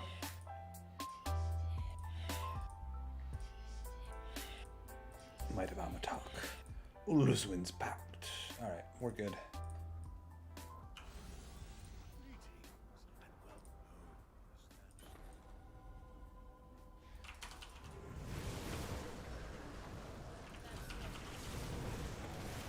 Yeah, see, the damage isn't super there, right? This is the same issue I was having before.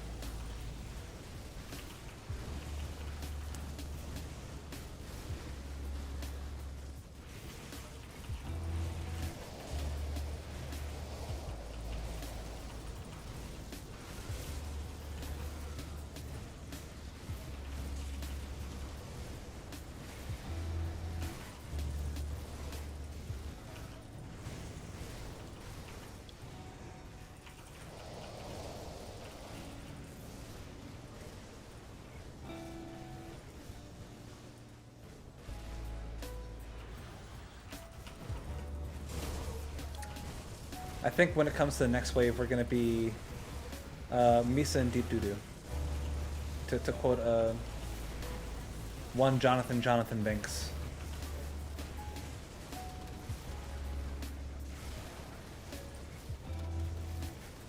Do you think that people would have liked Jar Jar Binks more if his name was Jonathan Banks and he was a paralegal? I do. I think about it all the time.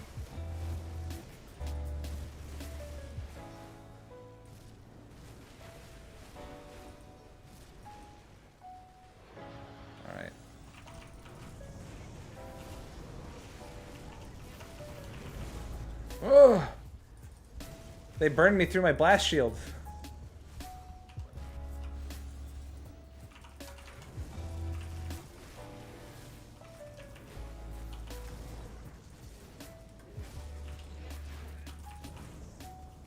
Do you see what I mean, though? It's like the damage isn't nearly as consistent as the Olzuin's chosen version of this build.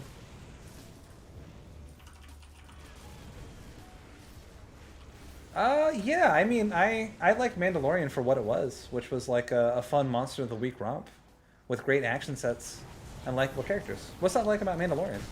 Mandalorian is a hella fun show.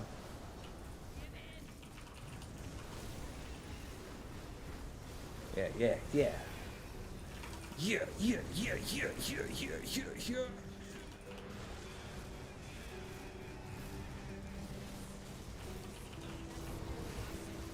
I think that this build would be a lot stronger if I could just treat it like a range build, like a range auto attacker. But the thing is, I don't heal nearly enough off of Dreeg's Evil Eye. I'm built like a caster, but I perform like a range auto attacker.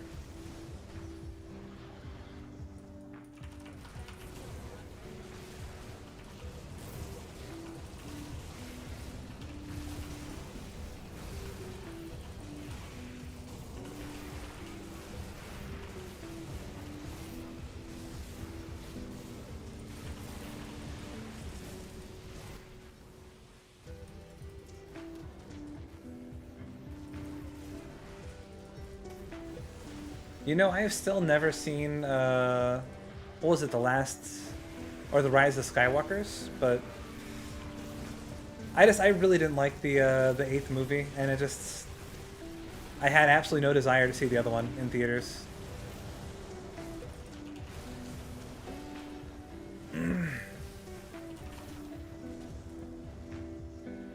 It felt pretty clear to me that they didn't have a good grasp on what was going on. Oh, leave me be! Leave me be!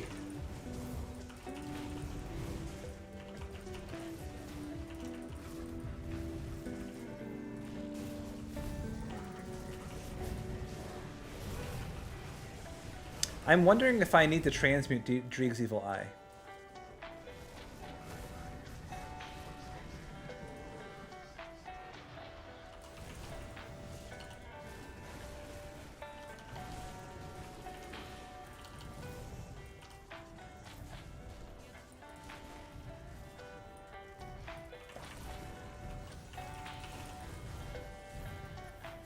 Oh, no, no, no, no, no, no, no, no, no, no, no. Wait, no, no, no, no, no, no, no, no, no, no, no.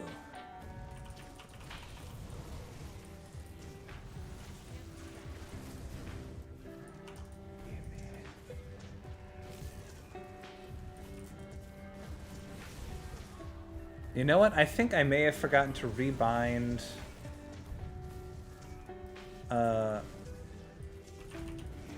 my whatchamacallit. My Bard's thing. My Bard's harp. Let me in, let me in, let me leave, let me leave. Oh, please, please, please, please, please, please.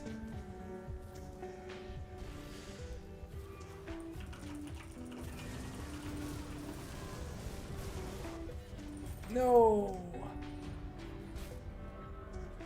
Yeah, the Saboteur that was all about Olzuin's Chosen it performed a lot better for me.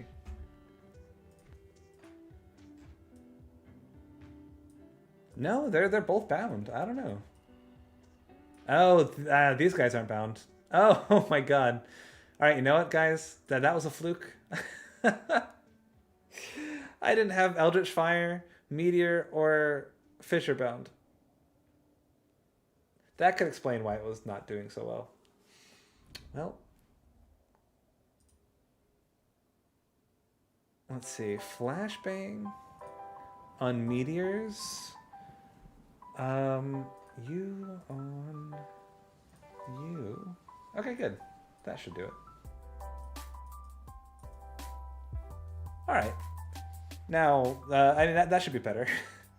That should be a lot better. And plus, we've got the Fire and Fury of Gazer Man on our side. How could we go wrong? All right, let's reset. I'm gonna try it one more time with all of my devotions bound properly.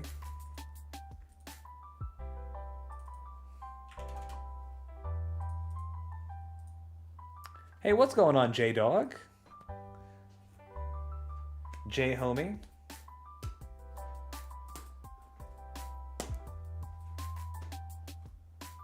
I have to, like, every time I see your name, I have to, like, mentally say to myself, all right, do not say his name out loud.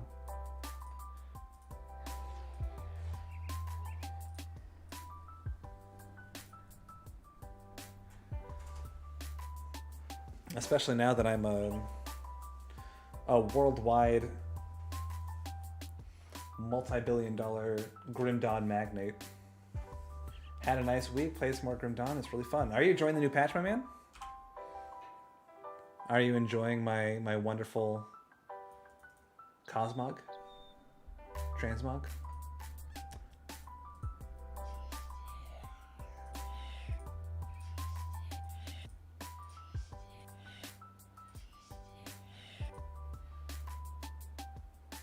Hey!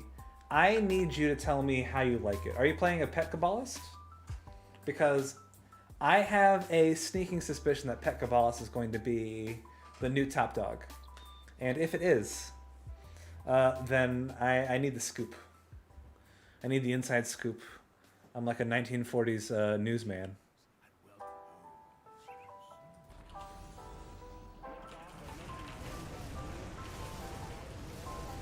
All right, yeah, now we're doing a lot more damage now. That's better.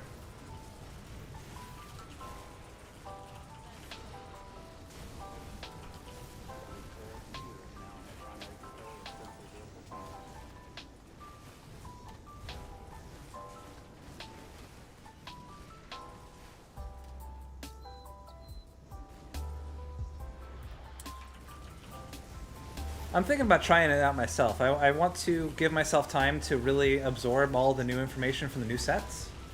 But after that, it's going to be Shepherds of the Soul Kabbalist.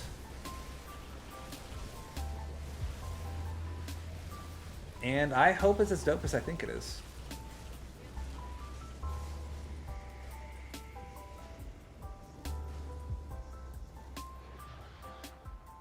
Name him Gary Oak. You know, it's funnier than you think because Gary Oak was like in the original games. Gary Oak had his Radicate die in between the third and the second badge. Like, people have done lore deep dives on how you fainted Gary Oak's Radicate on the SSN, and he wasn't able to get to the Poké Center in time, and his Radicate died. Have you ever seen that? Oh my god. Oh, I'm getting wrecked. Sir. The one before you tried that too. I still haven't found.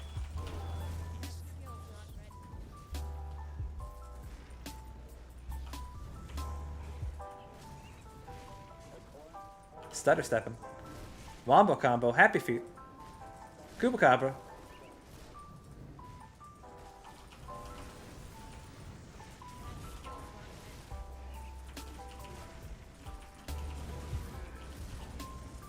There we go.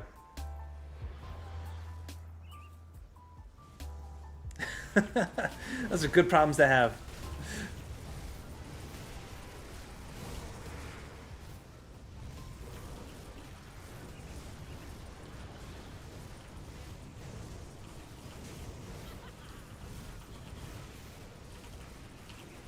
Okay, guys. Now we're rolling. Now we're feeling a little bit better. Our damage is more consistent. We still have survivability issues, but I think we can overcome those.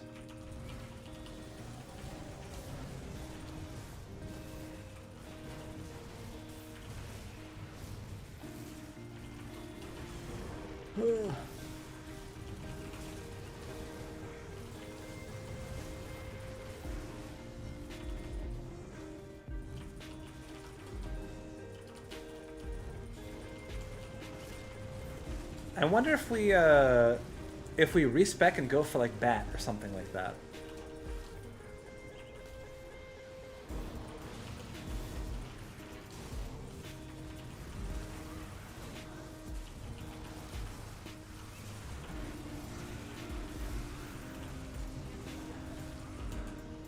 Just, it's so much fire that I can't even see the screen anymore.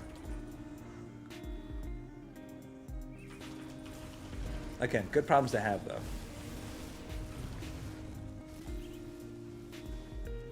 Oh, are you talking about the creepypasta? Like, or is that like a legit thing about how Japanese kids got sick off of Lavender Town's sick theme song?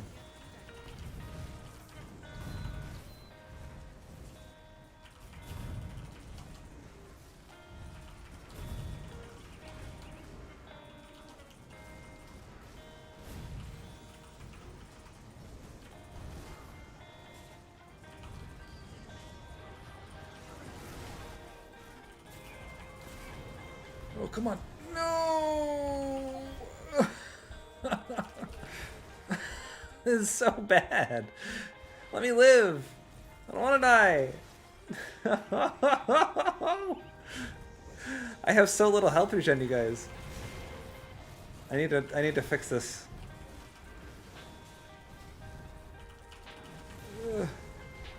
No.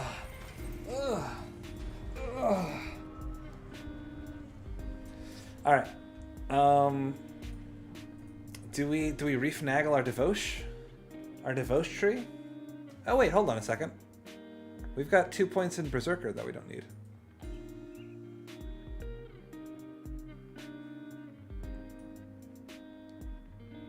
And we don't even have Ghoul. We should probably have Ghoul.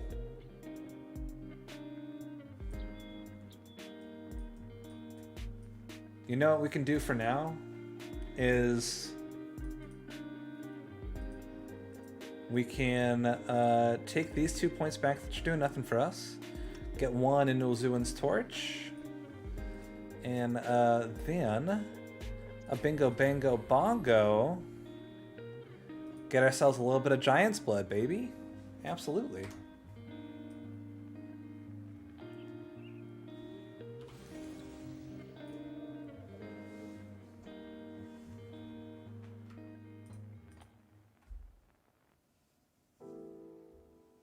Yeah, you know, you can trace back every single problem that all of our society has to cell phones, you know? We know for a fact that life was good and it was reliable and safe before cell phones happened. Then cell phones happened and it's like, well, just throughout the whole society, you know? Just get a new one.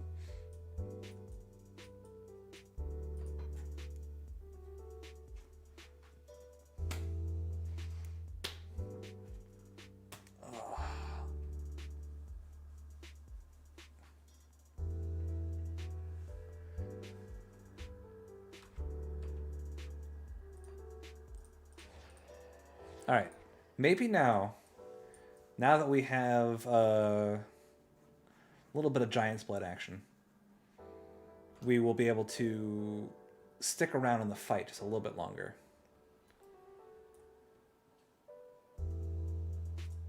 Oh wait, hold on a second. Guys, we don't have weapon enchantments, guys. So what are we thinking? We could obviously do something like Seal of Blades, or Seal of Might rather. That will get us a bunch more resistance.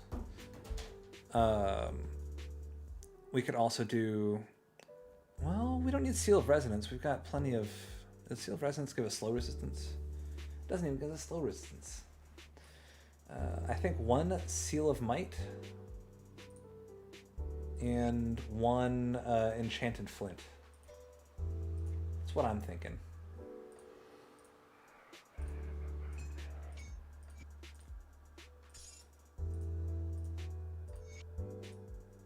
Presence of Might. Burning Weapons. Is there a standard you tried to build to, or do you get every build to be capable of beating... not every build is going to be capable of beating Kaladra. Kaladra is a very, very, very high bar. She is insanely hard, she has a lot of damage, and just a lot of builds aren't capable of beating that, even if they are decently strong. For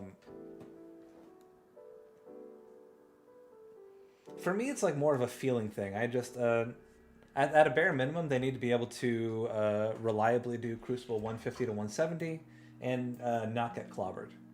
And once I feel like I can do that, and I can do it quickly, and I can do it without really ever panicking or dying quickly, then I call it a day. Other people, especially now, are going to say that Shattered Realms 75 is going to be like the ceiling for what a build needs to accomplish before it can consider itself a true build. Especially now that Shattered Realms 75 is so hard.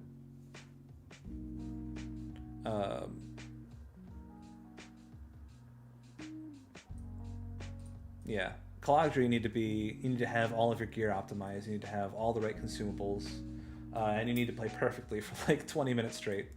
Caladri's tough. Caladri's really tough. I know there's some builds that are capable of just straight up tanking here, but I think every Caladra kill I've ever gotten has been incredibly hard earned.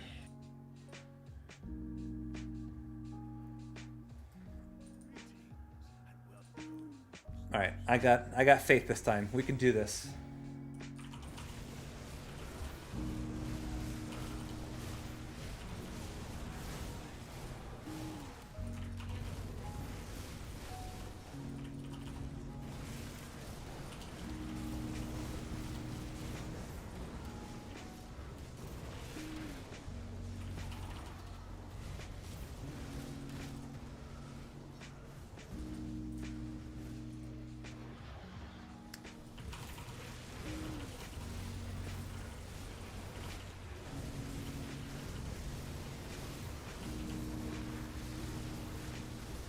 Oh yeah.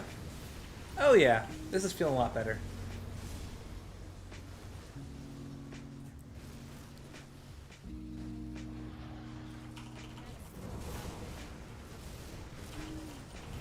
What a bloody display.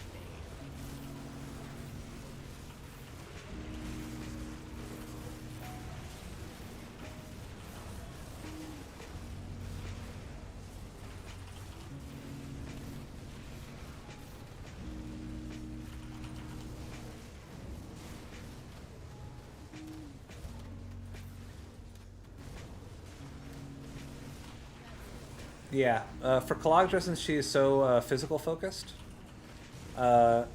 doing builds with super high armor and super high resistance or physical resistance thresholds is obviously a great starting place. Yeah, I know, like the old school, not the old school, but like the OG Retaliation Warlords were prime Caladra killers because they just tend to stack a lot of the items that had tons and tons of armor anyway.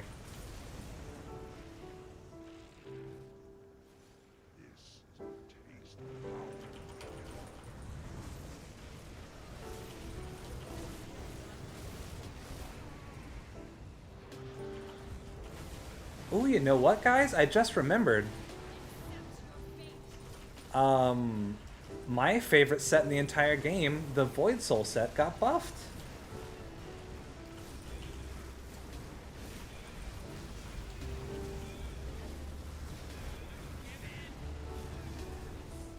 We gotta revisit our Void Soul Sentinel, see if she still holds up, or see if she's maybe competitive. Who knows?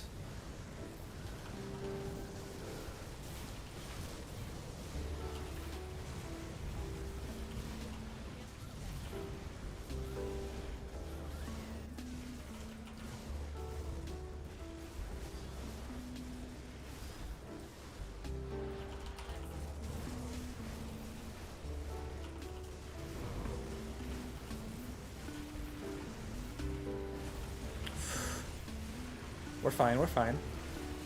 3, 2, 1, let's move.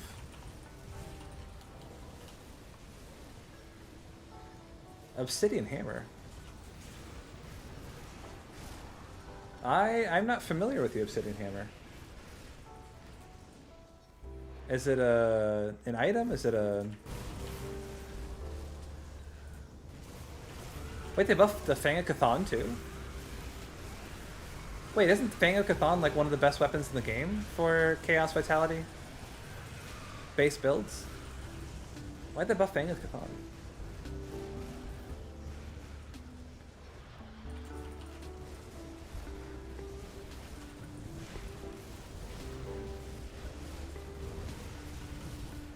Alright. Proct.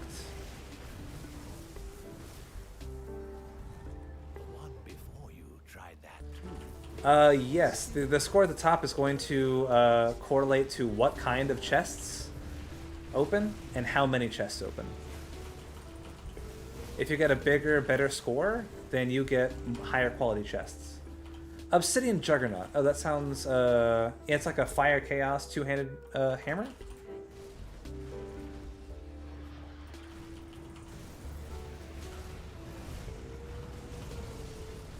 Oh. Hop, hop, hop, hop, hop, hop. Hello. You are leaving?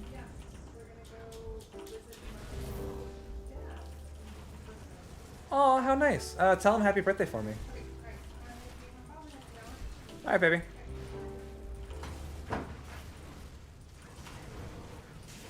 I'll show you after this run. Assuming we survive this run.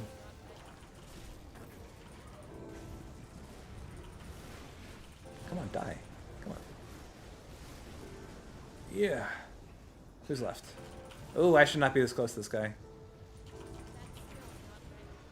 I'm gonna stand over here and just pluck away at him.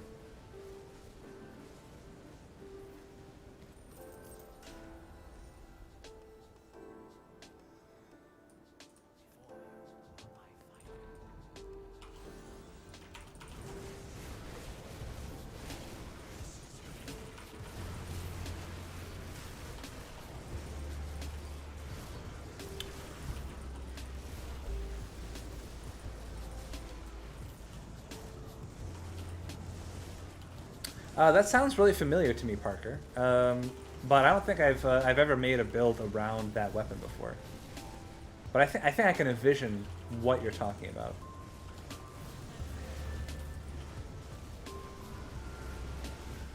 I don't fuck with Nameda, or not Nameda. Swarm Queen or Mad Queen. She's too much. You never want to get surrounded by that bitch. She does too much damage too quickly. And move. Oof. Ah, got her. Okay, that wasn't too bad. Yeah, 10x is the highest multiplier, and all you gotta do is kill things fast enough. Just like in Shattered Realms, if you kill high-level mobs, bosses or star mobs, then you get a small bonus to your timer, and you just have to complete the wave within that timer to get to keep your multiplier.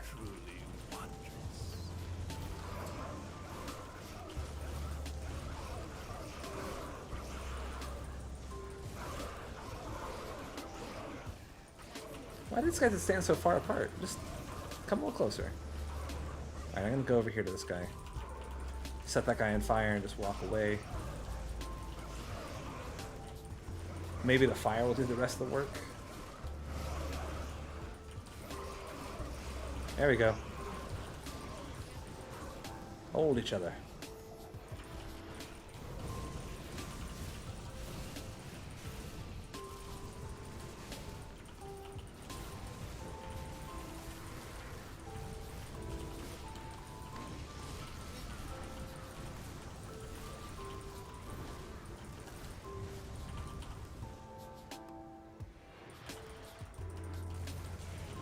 Ooh, Reaper of the Lost.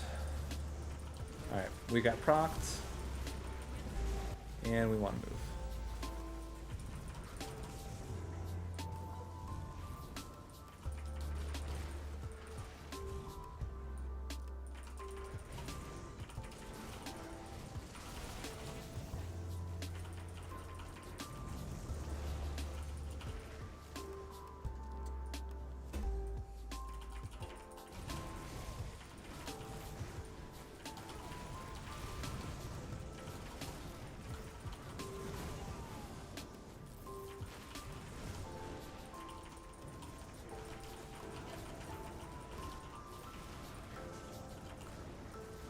We're just gonna go till 170 because 170 is the highest we can go, and that is sort of my threshold for a decent build.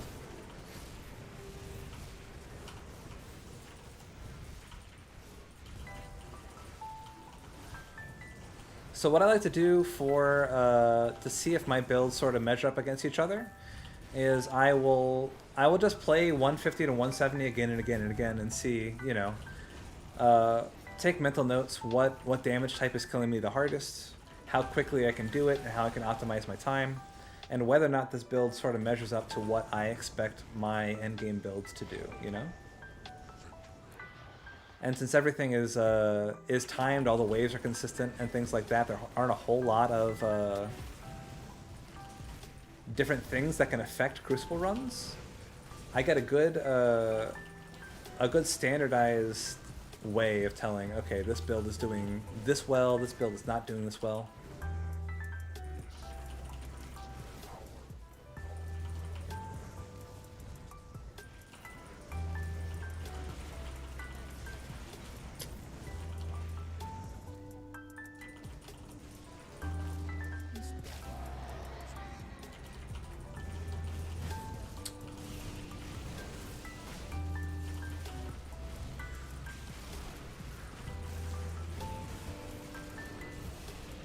Oh no, oh no.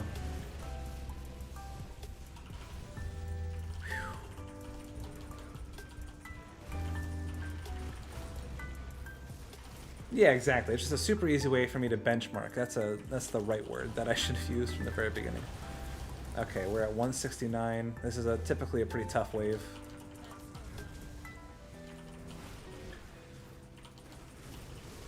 These guys need to go first. These fat guys.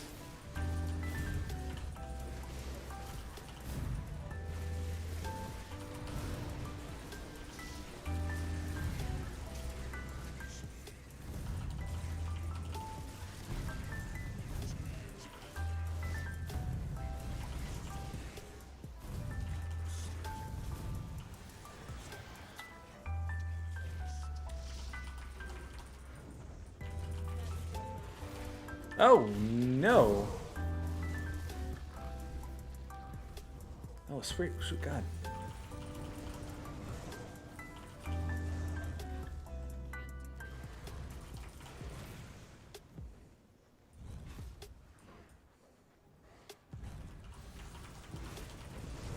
Okay, as soon as we can take care of these Ravagers, we're pretty much safe, but as long as they're alive, we are in a heap and helping of trouble.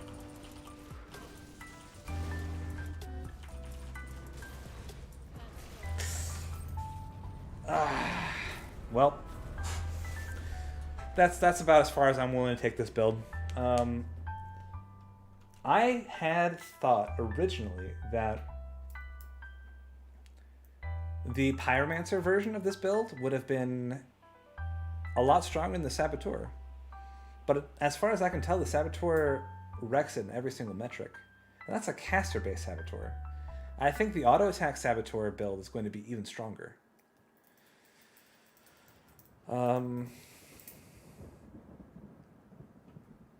Despite me refinagling our devotions towards it, I feel like we didn't have nearly enough sustained health regen. Our damage felt fine, if not a little lackluster, but at the end of the day. Why Wormscale Foot Guards? How much Fizz resist? We're actually kind of low on Fizz resist. We have 15% Fizz resist. What do you suggest instead? I don't know why I picked Wormscale Foot Guards, if I'm being honest with you.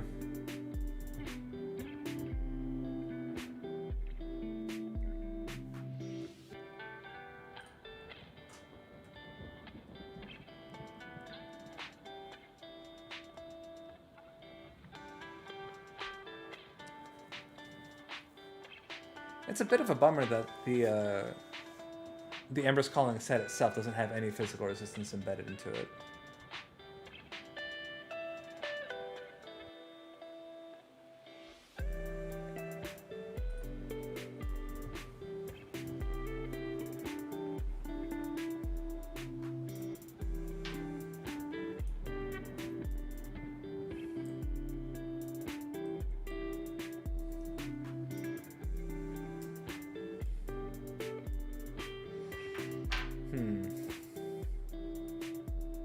What would you suggest instead of the Wormscale foot guards? Maybe just well-rolled green boots?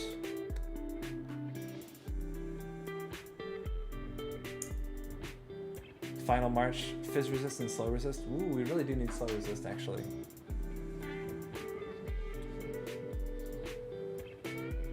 Yeah, that's probably the move.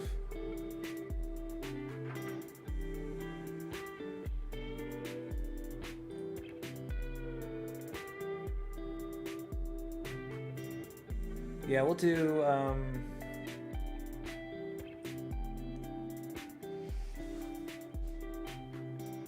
how much slow resist does Final March give, out of curiosity? Final March.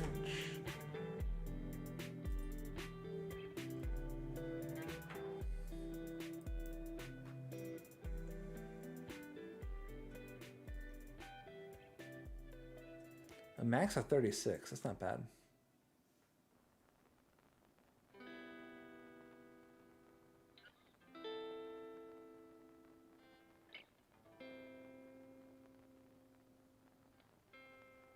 You know, these would be pretty good on the Warlord, actually, because the Warlord that's actually suffering from slow resist problems as well.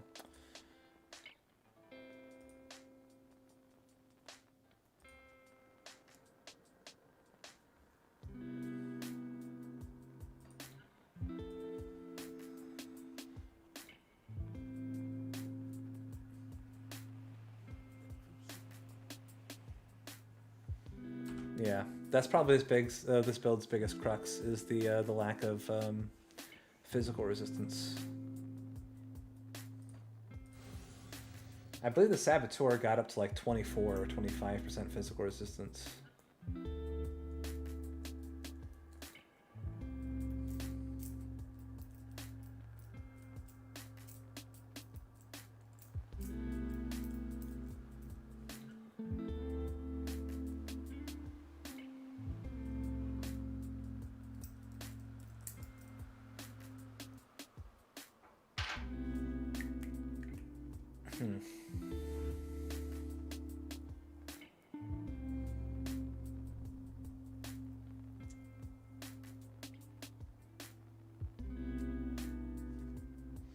All right.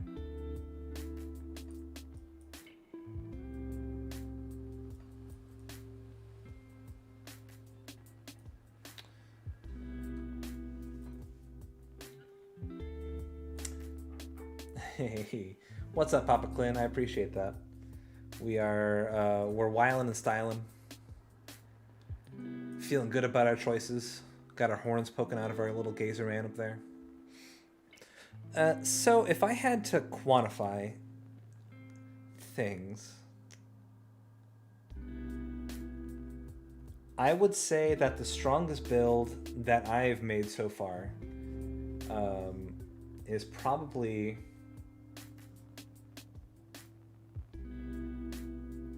the Spellbinder. I think Spellbinder takes #1 by a pretty decent margin as well. I think Spellbinder just is a bit far and beyond everybody else. I think after that it's Saboteur. Saboteur did by far the most damage out of all of the builds that we've tried. I think after that it's strangely enough Gorge Drinker Paladin. I think Gorge Drinker Paladin performed very, very well, despite me thinking it was kind of a meme to begin with. Probably right below that would be Gorge Drinker Tactician, and then Gorge Drinker Cadence Warlord.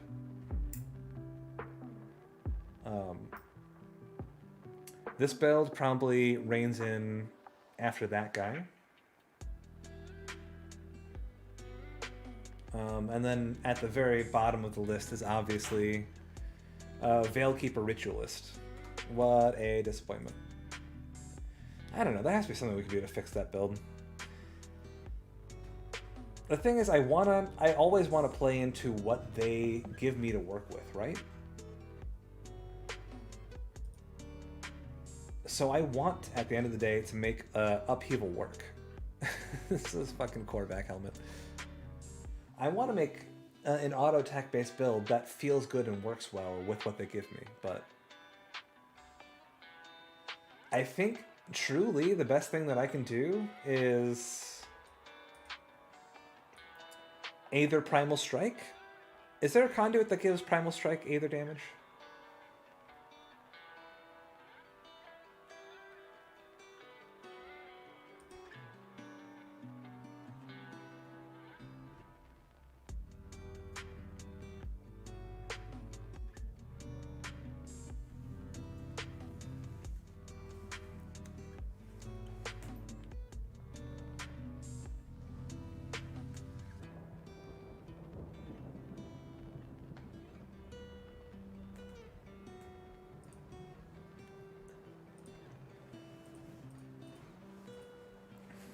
What was the issue with this build at the end of the day? It's a lot of attack speed.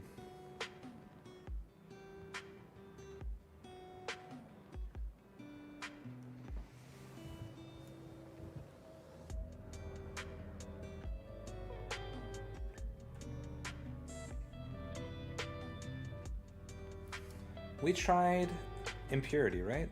Yeah.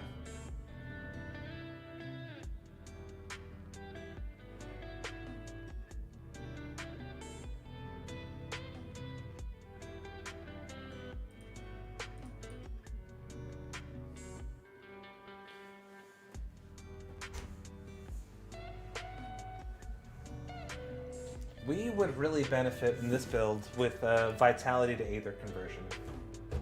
That's what we're going to do. We're going to try... Oh, we did try Chains of Ygrad.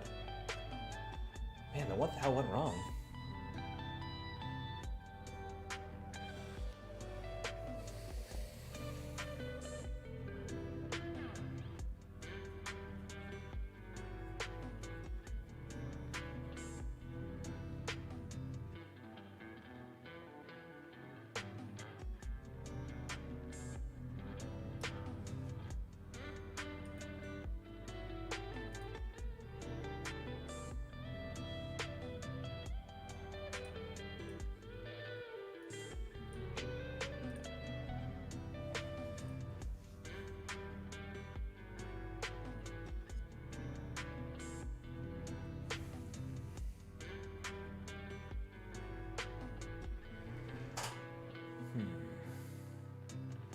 The devotion map.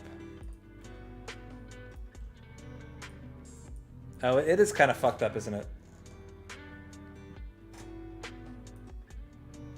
Wait. Did we never have... We never had Widow attached to anything. That would have been good to have, I think. I think a lot of people would have agreed that Widow is a good thing to have if you are doing Aether damage. Well, that's a little embarrassing. But yeah, it's real fucked up. I don't know.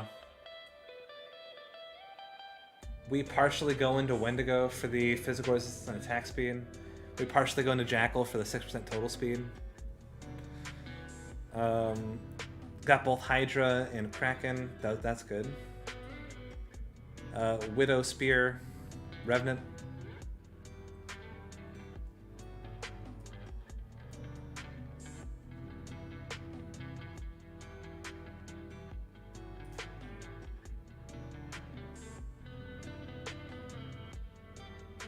Imp kind of useless, yeah. I think I picked Imp for the 3 blue, 3 green.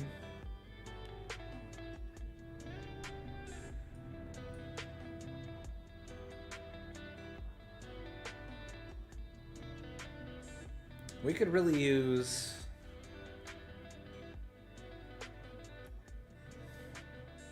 The problem is that a lot of the Aether devotions don't really do great AoE.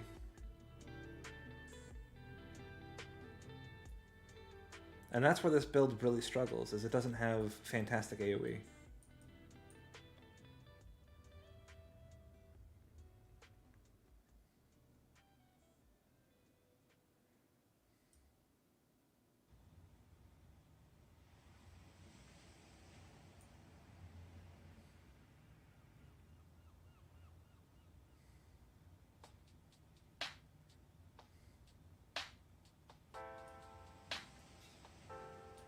Don't need 3 greens since, okay, so that's 3, 6. What is my green threshold? Is it literally just 6? Yeah, it is, huh? You know, technically, with this setup, we do have a complete cold to Aether conversion. Unless you go Korvac. Korvac doesn't seem wonderful for range builds. I do like Korvac quite a bit. Hold on. Hold the fuck on. Oh, 1, 2, 3, 4, 5. I could get the Korvac proc. Right now.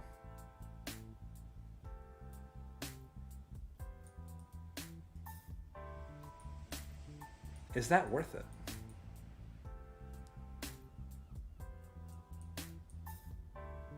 What am I losing out on? Literally, it would be like 11% attack speed. 4% physical resistance, and what am I getting?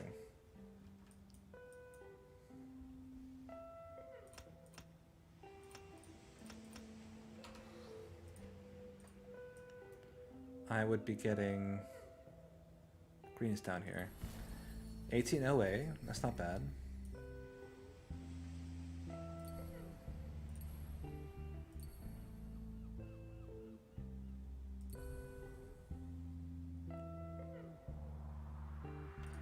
If I buy it to Wendigo Totem, would it proc for my Wendigo Totem?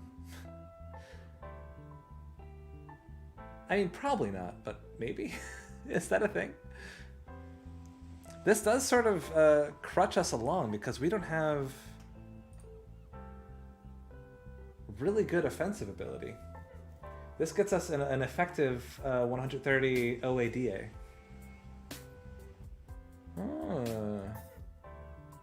What is our physical resist? 25%? That's not terrible. And our armor, 2k? I don't know, man. I say let's give it a shot. Let's see what we're working with.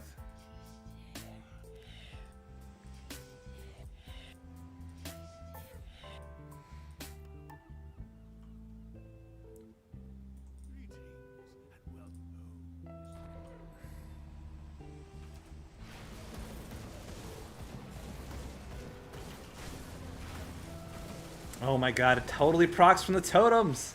This is sick.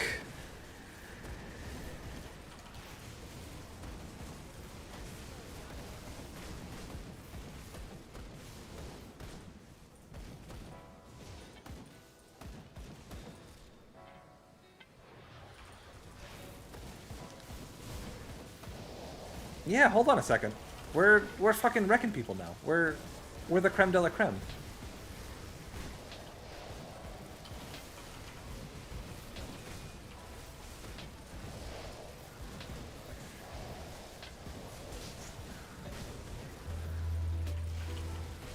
The slow resistances, or the slows are getting to us. But...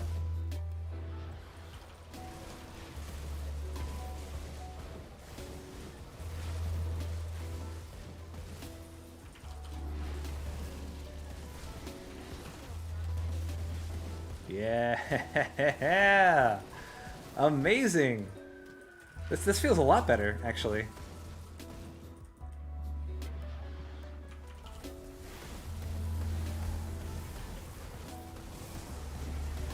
HP snapping is a part of the game that we have to deal with. Why aren't you dying?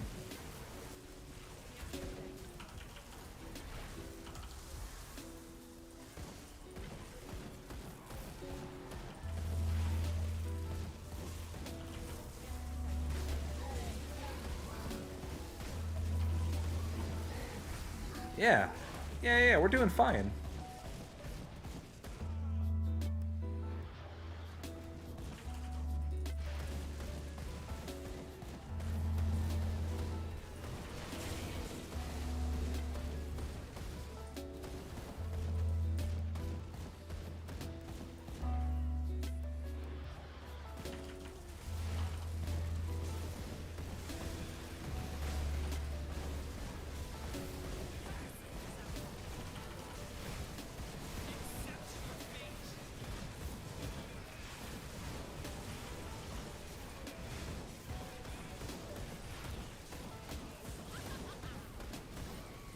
Yeah, okay.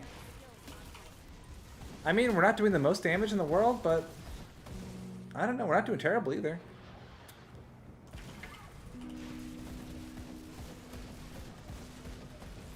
I mean, that guy got wrecked.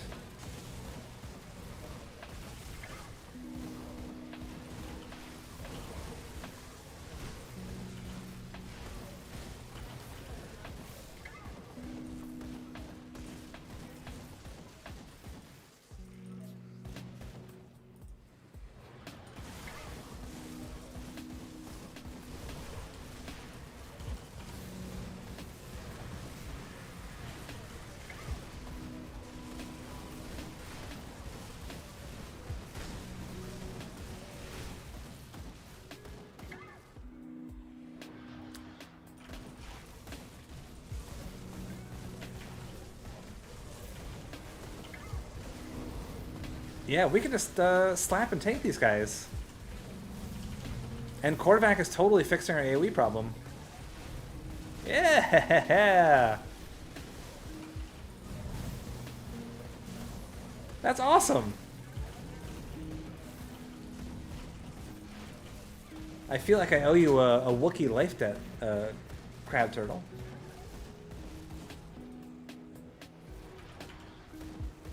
Oh, I don't want to shoot Santarin. Need to get rid of, like, Gravo or something.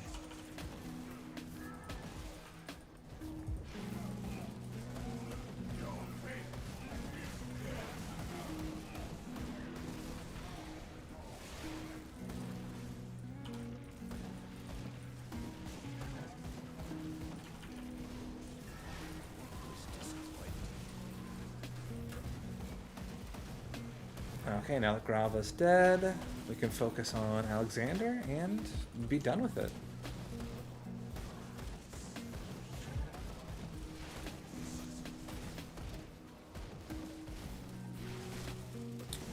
Yeah, maybe.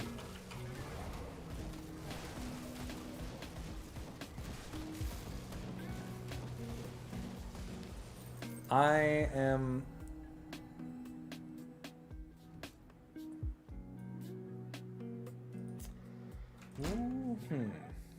What would I do with those points? We need, ever since we switched to Chain of Ygrad, we need to remax Ill Omen and Mark, and put one more into Necrotic. But what else could we get?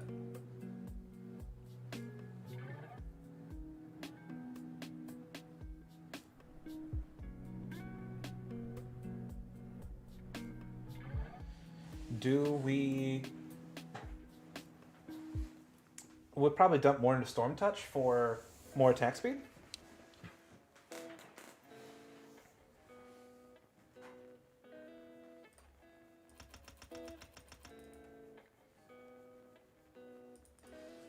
Let's see. 1, 1, 1. Siphon Souls, huh? Just for the larger radius, or... I usually use Siphon Soul simply as a way to apply Blood Boil. That's...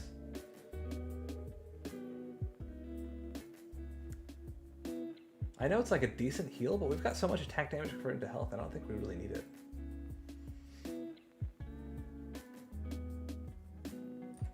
Oakskin I can get behind. More armor, more defensive ability.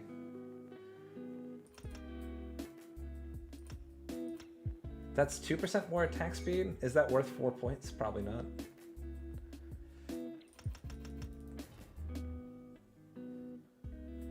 I get 1% attack speed out of this.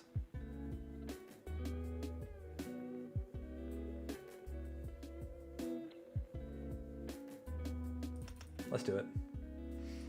All right, beautiful. Let's keep on going, shall we?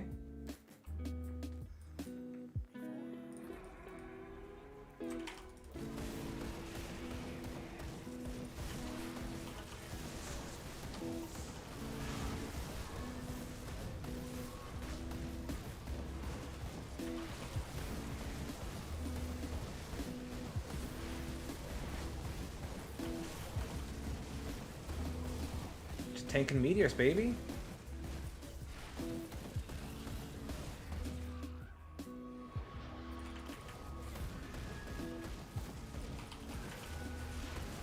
wonder, can I? I probably can't take Ravna or Rashalga, rather.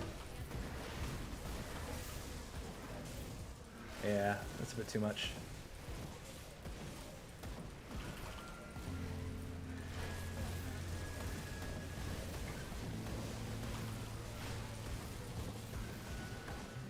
Alright, he's done, she's done.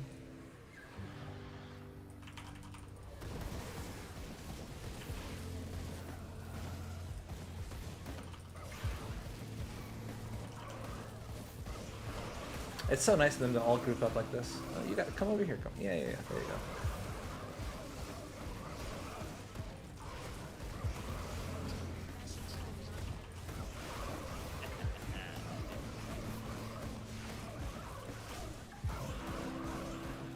Slowly and surely. Yeah.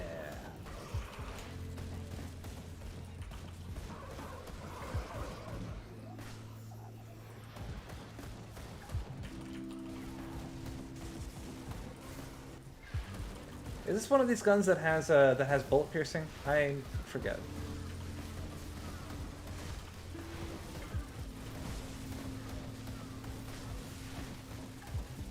I think it does.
Oh.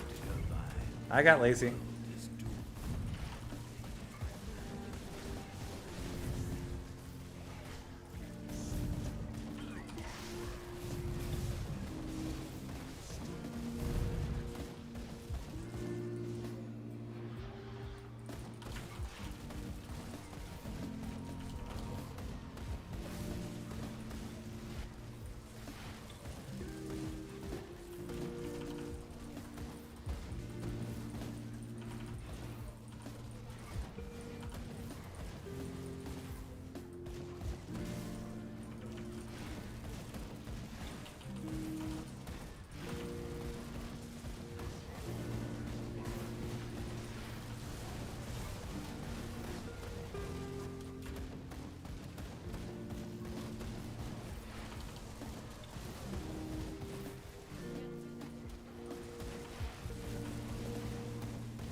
All right. I am very happy with that. I don't know if it's because my expectations were so low from the last time that we tried this build, but I don't know, man.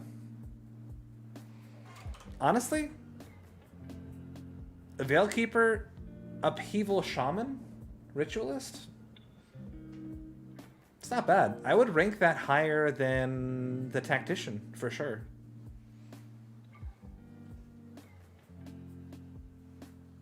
I would honestly rank that higher than the Cadence Warlord as well. This is really not bad. It felt extremely tanky. The AoE was decent. The single target damage was very, very reasonable. Praise the Eldritch Sun. Honestly, Korvac is quickly becoming my favorite devotion, just to slap on any old goddamn build. It's so good. It's so good. I think I originally fell in love with it when I was making my my Calidor's Tempest build, and I had this sort of similar setup where I got Spear of the Heavens, Kraken, and Widow, and I was like, oh, I'm really close to Korvac. Let me just try. Let me just put 3 green points somewhere and try. And it's been a fast friend of mine ever since. Really good.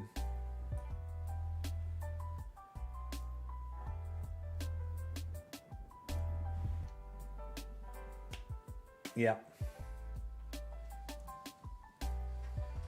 Okay, so to reiterate, I think I'm going to say something kind of controversial here. I think that maybe Veilkeepers might be the best of the 3 sets. I think Veilkeeper Spellbinder is super good. I think Veilkeeper Ritualist has potential, and this is probably not even the best iteration of this build. And Veilkeeper Druid, it has no resist reduction, but I don't know. You can make something work there. Veilkeeper. I slept on this set. I thought for sure when I saw this set teased in the first Grimace Adventures, I thought this set is going to be the worst of the 3 by a long shot. But Veilkeeper is really good, actually. It's actually really good.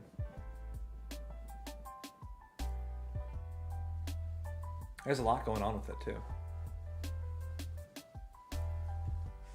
Decent flat health regen. Does every single piece have health regen on it? No. 2 pieces have health regen on it. Yeah, Ritualist is already pretty strong.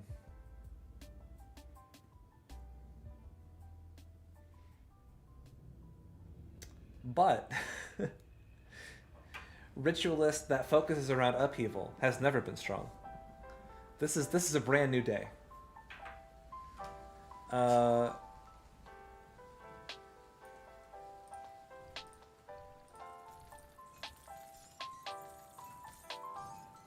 think somebody's asking about the chests at the end of Crucible earlier. This is they. I think you always get at least a legendary out of this topmost one whenever you do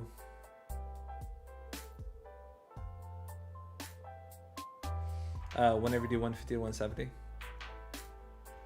And then these 3, 1, 2, 3 are the variable chests. Oh, a Tonic of Clarity. Never say no to that. Okay, cool.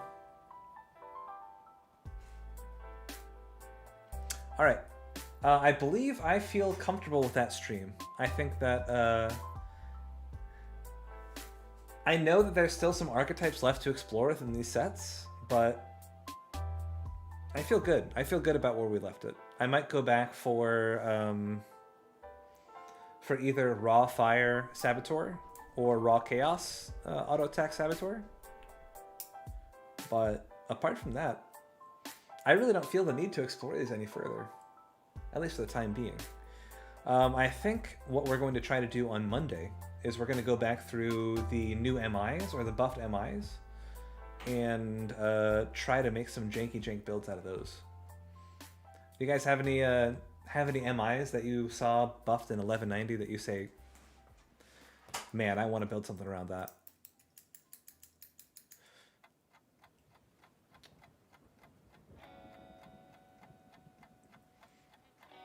Something that's always eluded me has been Cold Vire's Might.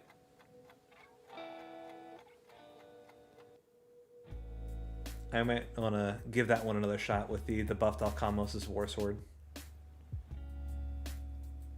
Yeah, it's hard to remember because there's so many that got changed. Flesh Warp Shard Apostate. Flesh Warp Shard Apostate.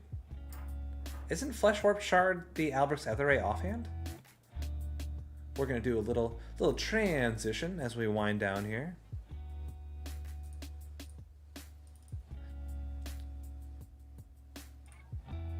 There we go. Transition. What's it called? Flesh Warp Shard.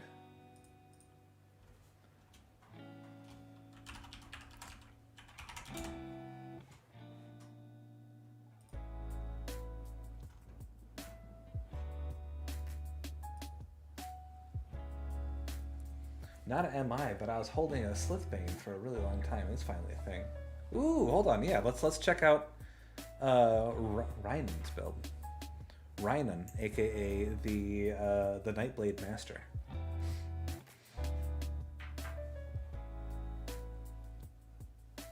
What exactly got buffed from Slithbane?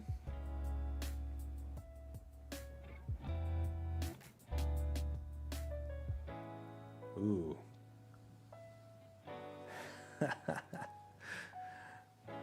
All right. So the idea here is pure acid chaos. 50% fizz to acid and +2 to soldier? Holy shit. Okay, so here we get piercing and then elemental to acid.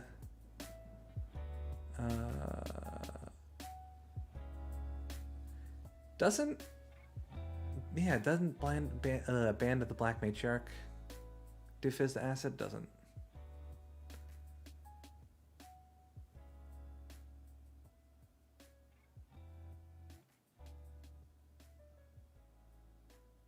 Then, of course,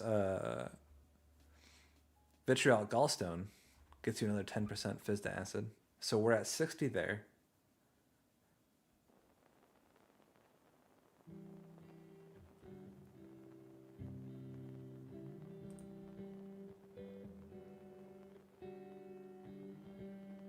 Oh, what gives you pure acid cadence? Is that still Slithbane? No, is that something here?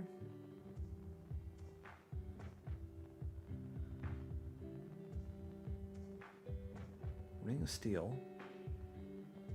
Whoa, hold on a second. 10% for the new conduit. Oh, there it is. Conduit. Yeah. Oh, and then it has native 9 and 12%. I didn't see that. Oh, wow. All right. This is Janktastic, my guy. This is Jank Uger from the Young Turks. I love it.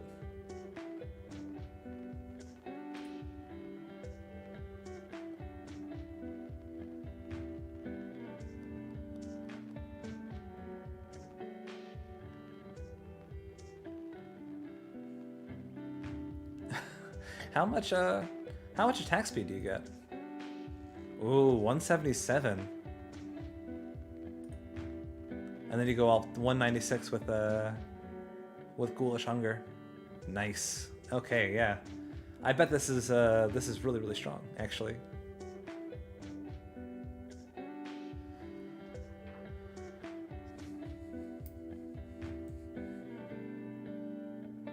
Do you max out Ring of Steel as well? No, you don't. You just leave it as a... Do you get the other Abomination? You do. And Ugal! Man, I fucking love Ugal.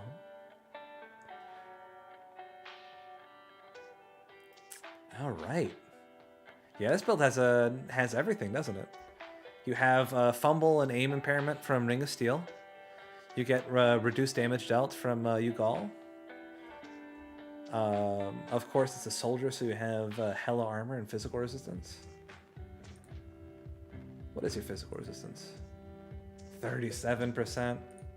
3k armor? Oh my god. Oh my god. The madman has done it.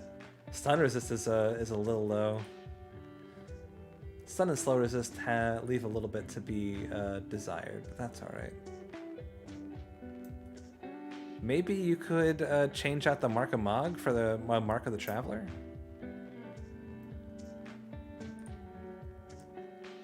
But no, this build looks insane. Whenever you have you started playing with this yet, or is this something that's like going to happen in the future?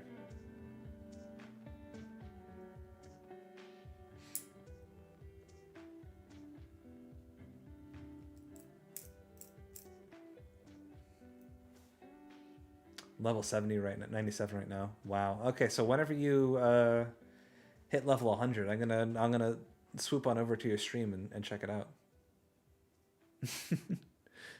Because I bet this is gonna be like really good, actually. And it's such an interesting way to use the class too.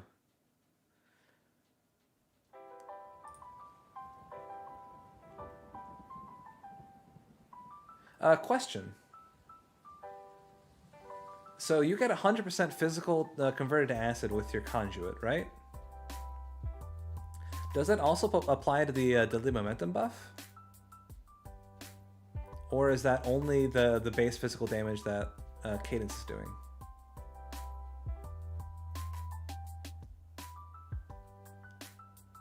So would you get... Yes, it all gets converted. That's what I thought. That's insane. And the internal trauma damage goes to poison damage.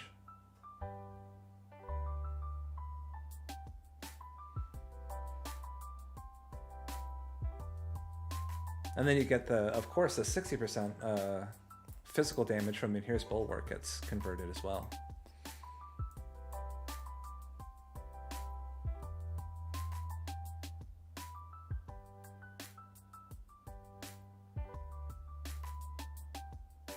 Nice. Yeah, this is gonna be awesome. It's so rare that you see a two-handed Blade Master. I got sidetracked. I got really sidetracked. But this is really rad right now. This is a really creative build. I like it a lot. What was I looking up? The Flesh Warp Shard.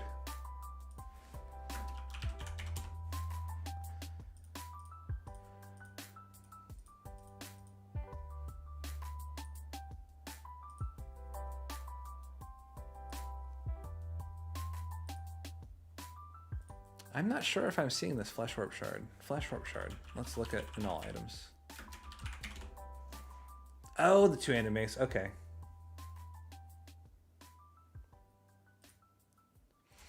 Okay. So you think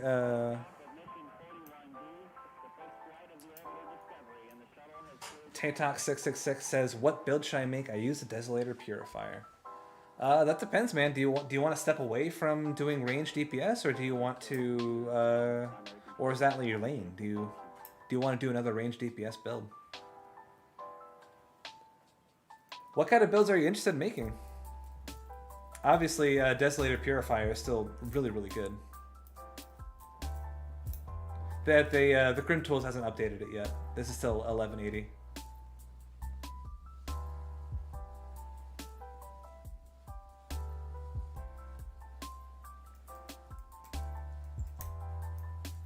What changed?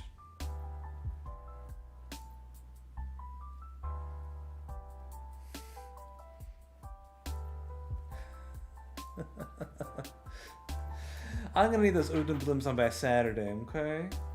I want to try anything that could do 75, 76 right now. Ooh, I haven't tried the new SR, but I heard that's a tough sell. Let's see. Yeah, everything is very, very up in the air, and 75 to 76 is now very, very tough as well. So, let's see.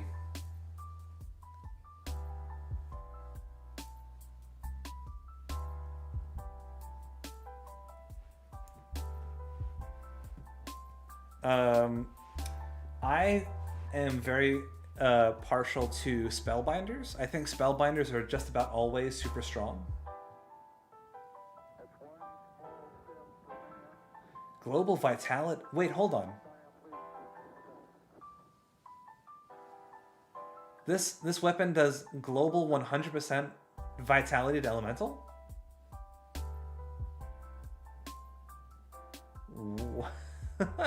What? Oh my god. That's insane. I'm gonna make one in Stash Arena real quick. And let's look at it. Two-handed mace. Flesh warped, baby. Yeah, if you're looking for a little bit of a challenge, Tatox, try I like the melee spellbinder that I just made. Of course, I'm partial to that build because I made it, but I think it's a lot of fun, and I think it's really powerful as well. And it's also a bit more of a challenging build.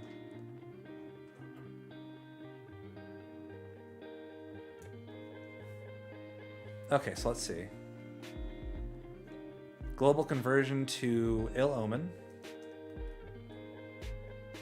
A global conversion to Word of... Oh!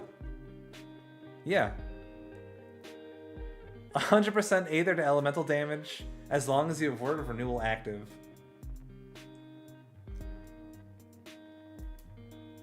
Wow. Flat elemental damage to both Word of Renewal and Spectral Binding. 8% attack speed to Spectral Binding. I mean, yeah, this looks insane. This looks absolutely insane. And then obviously, you just full spec into Aura of Sensor, and you go nuts. And on top of that, it's an apostate, so you have flat conversion or flat absorption from Inquisitor Seal. And you get percent absorption from Spectral Binding. So you should be insanely tanky. This looks insane to me. And the global 50%, or 40 to 60 rather, vitality converted to elemental damage. What could you do with that?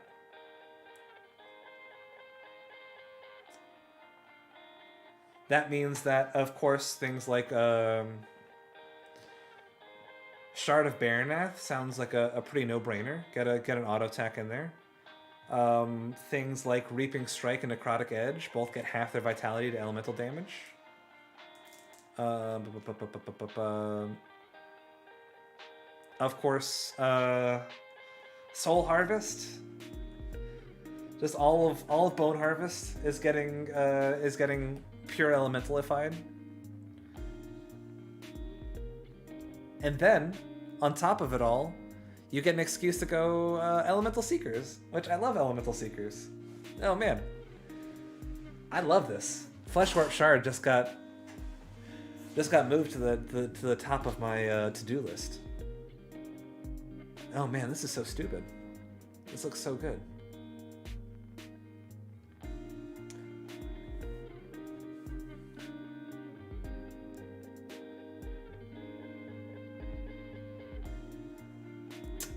Okay, but here's the question. Do you just miss out on your tier 2 elemental resistance shred? Like, obviously, if you're doing like a pure lightning build, you get Widow. If you're doing a pure cold build, you get Murmur, stuff like that. But with this mace, do you just skip that since you're omni-elemental anyway? Obviously, you get things like Elemental Storm, but...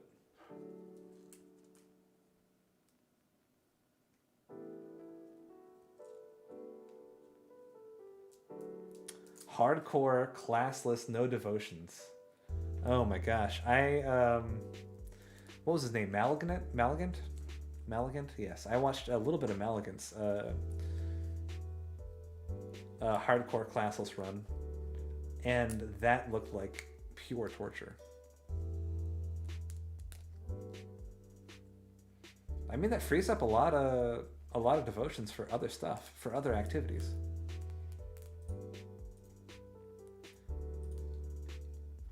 So obviously you get Crown.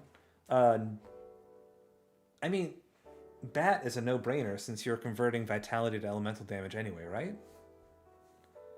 Or is that just...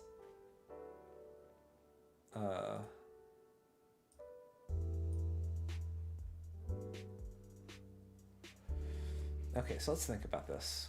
Vitality to elemental damage, which means you can... If you want to get really weird with it, you can go like Wendigo.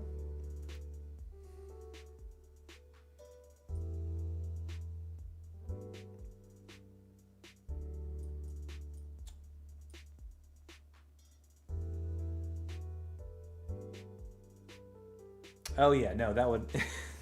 I would die immediately. No doubt about it. But I'm sure I'd have fun. Okay, so obviously you get things like Kraken.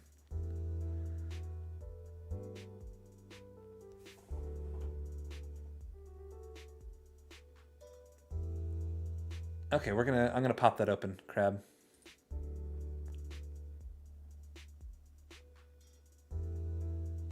Oh, Nerzul says Grimtool's already got the 1190 update. I didn't see that, but I would like to look at your devotions. Okay, so let's see. I mean, I'm not sure how important this is, but since you've already got global Aether to elemental conversion on the weapon itself, do you ditch this belt for something a bit better?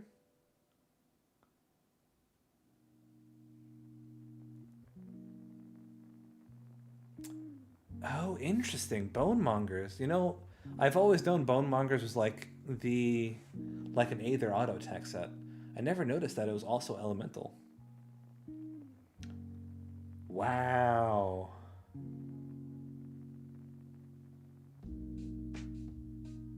Yeah. I'm just I'm sort of speaking at the side of my mouth. So now that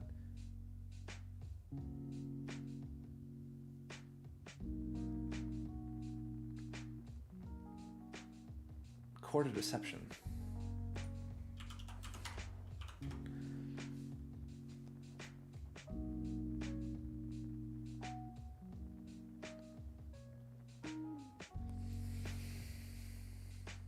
+1 to all skills in Inquisitor, +2 to Spectral Binding, good stuff.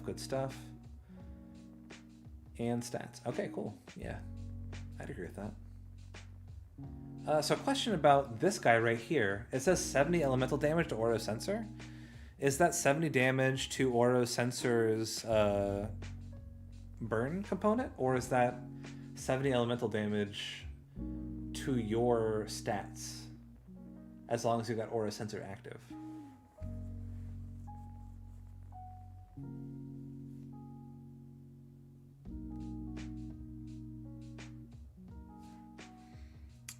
Yeah, you got the Baronath, the Shard of Baronath. Awesome.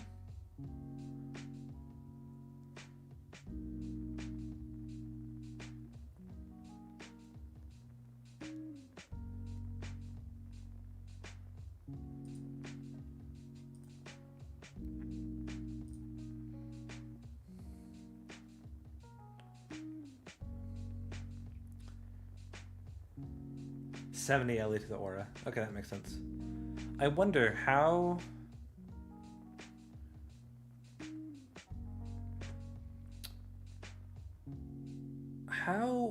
good would it be to double up on these Life Giver signets? It's a lot of defensive stats. +2 to Soul Harvest is fantastic for us. And I mean, more Necrotic Edge is never a bad thing. Almost got a fully maxed out Inquisitor Seal, fully maxed out Aura of Sensor. Man, this build's got to be tanky as hell. Oof. Oof. Ooh, child. Ooh, child.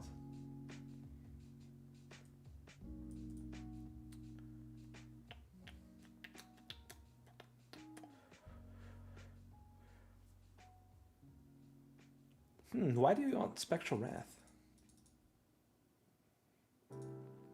I would maybe just do 2 points in Spectral Wrath. That way you got other points for activities.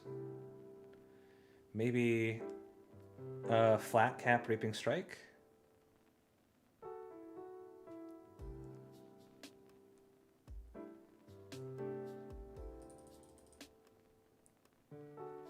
Then maybe Blood Boil as well. But I mean, what are your stats like? Oh my god. Your offensive ability and defensive ability are insane. Oh, let's put this on. Hold on. Still, super good. And your OA is going to be obviously much better with Deadly Aim pretty much being omnipresent.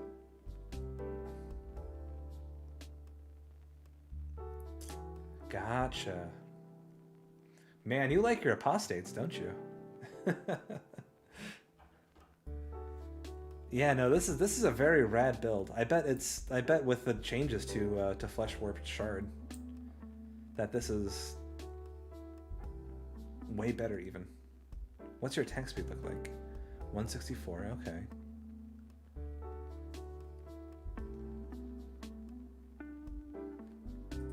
That's Word of Agony. I mean, Word of Agony, it's not like Word of Agony does nothing for us, right?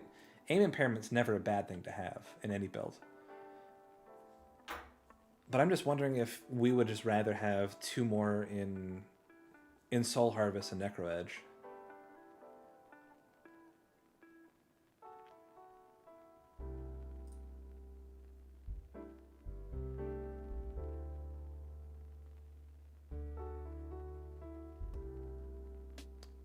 It's a shame that this the Bonemonger set has 2 piece vitality converted to Aether damage.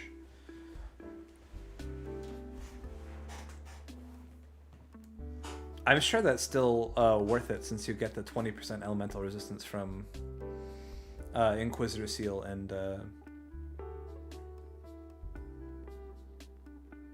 Siphon Souls.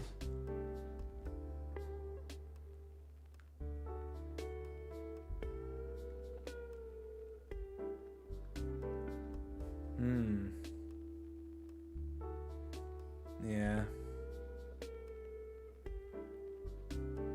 I see. Yeah, that makes sense.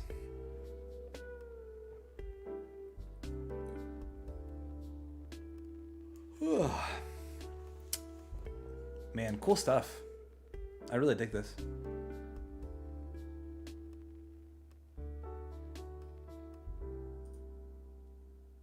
Well, let's look at what are the elemental... I mean, I doubt it. I do doubt it, but... What are the elemental damage sets?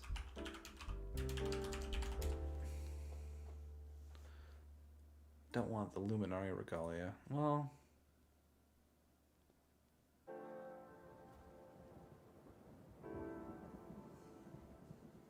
No, you got the sidearm.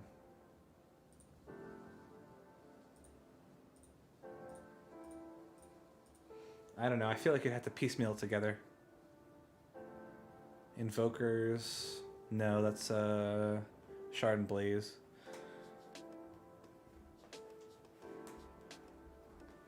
I don't feel like you could possibly do anything better than Bonemonger. Bonemonger seems so good for what you want it for. I mean, the 3 set alone, 14% attack speed, 9% physical resistance is so good. And then 20% elemental resistance reduction.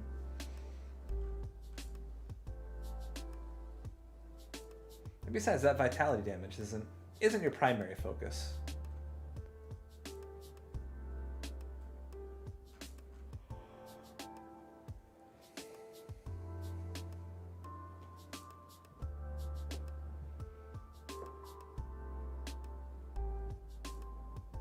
If you wanted a 4 out of 5, you can go for the Runebinder for the +2 to all-in Inquisitor. Doesn't seem that good though.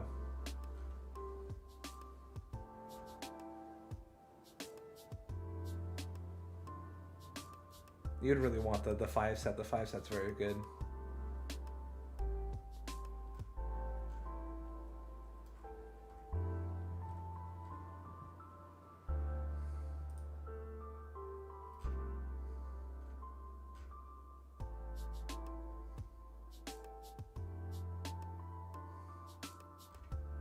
Yeah. No, I think the Bonemonger set's the way to go for sure. It seems like a pretty perfect set for what you're trying to do.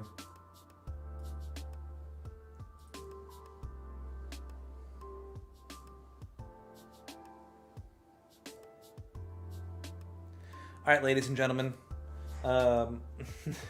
This is my long goodbye, but I think I am going to be moseying off now. Let me see if there is... Who's doing stuff? Who's doing Grim Dawn stuff on the internet? Hey, doing stuff. There's literally a guy named Doing Stuff. That has to be like... He's not playing Grim Dawn at all. That's some sort of... That's Overwatch. How dare you? Tar Heels. Alright. You guys, you be nice to Tar Heels. Good night, everybody. Be good to each other. Be good to Tar Heels. And I will see you... Oh, one more thing. If people are still here. I am going to be doing... something went wrong. I am going to be doing a live cyberpunk-themed role-playing game one-shot. I'm going to be hosting it for Rude Girls and a couple of other streamers. And that is going to be this Sunday. I believe it's going to be 2 Central. So Sunday 2 Central, if you want to see that, I highly recommend it. It's going to be a lot of fun.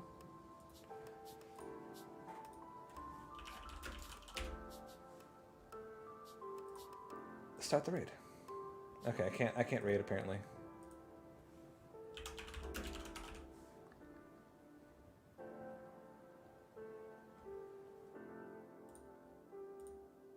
Alright, yeah. Alright, anyway guys, I love you very much, and I will see you next time. Mwah.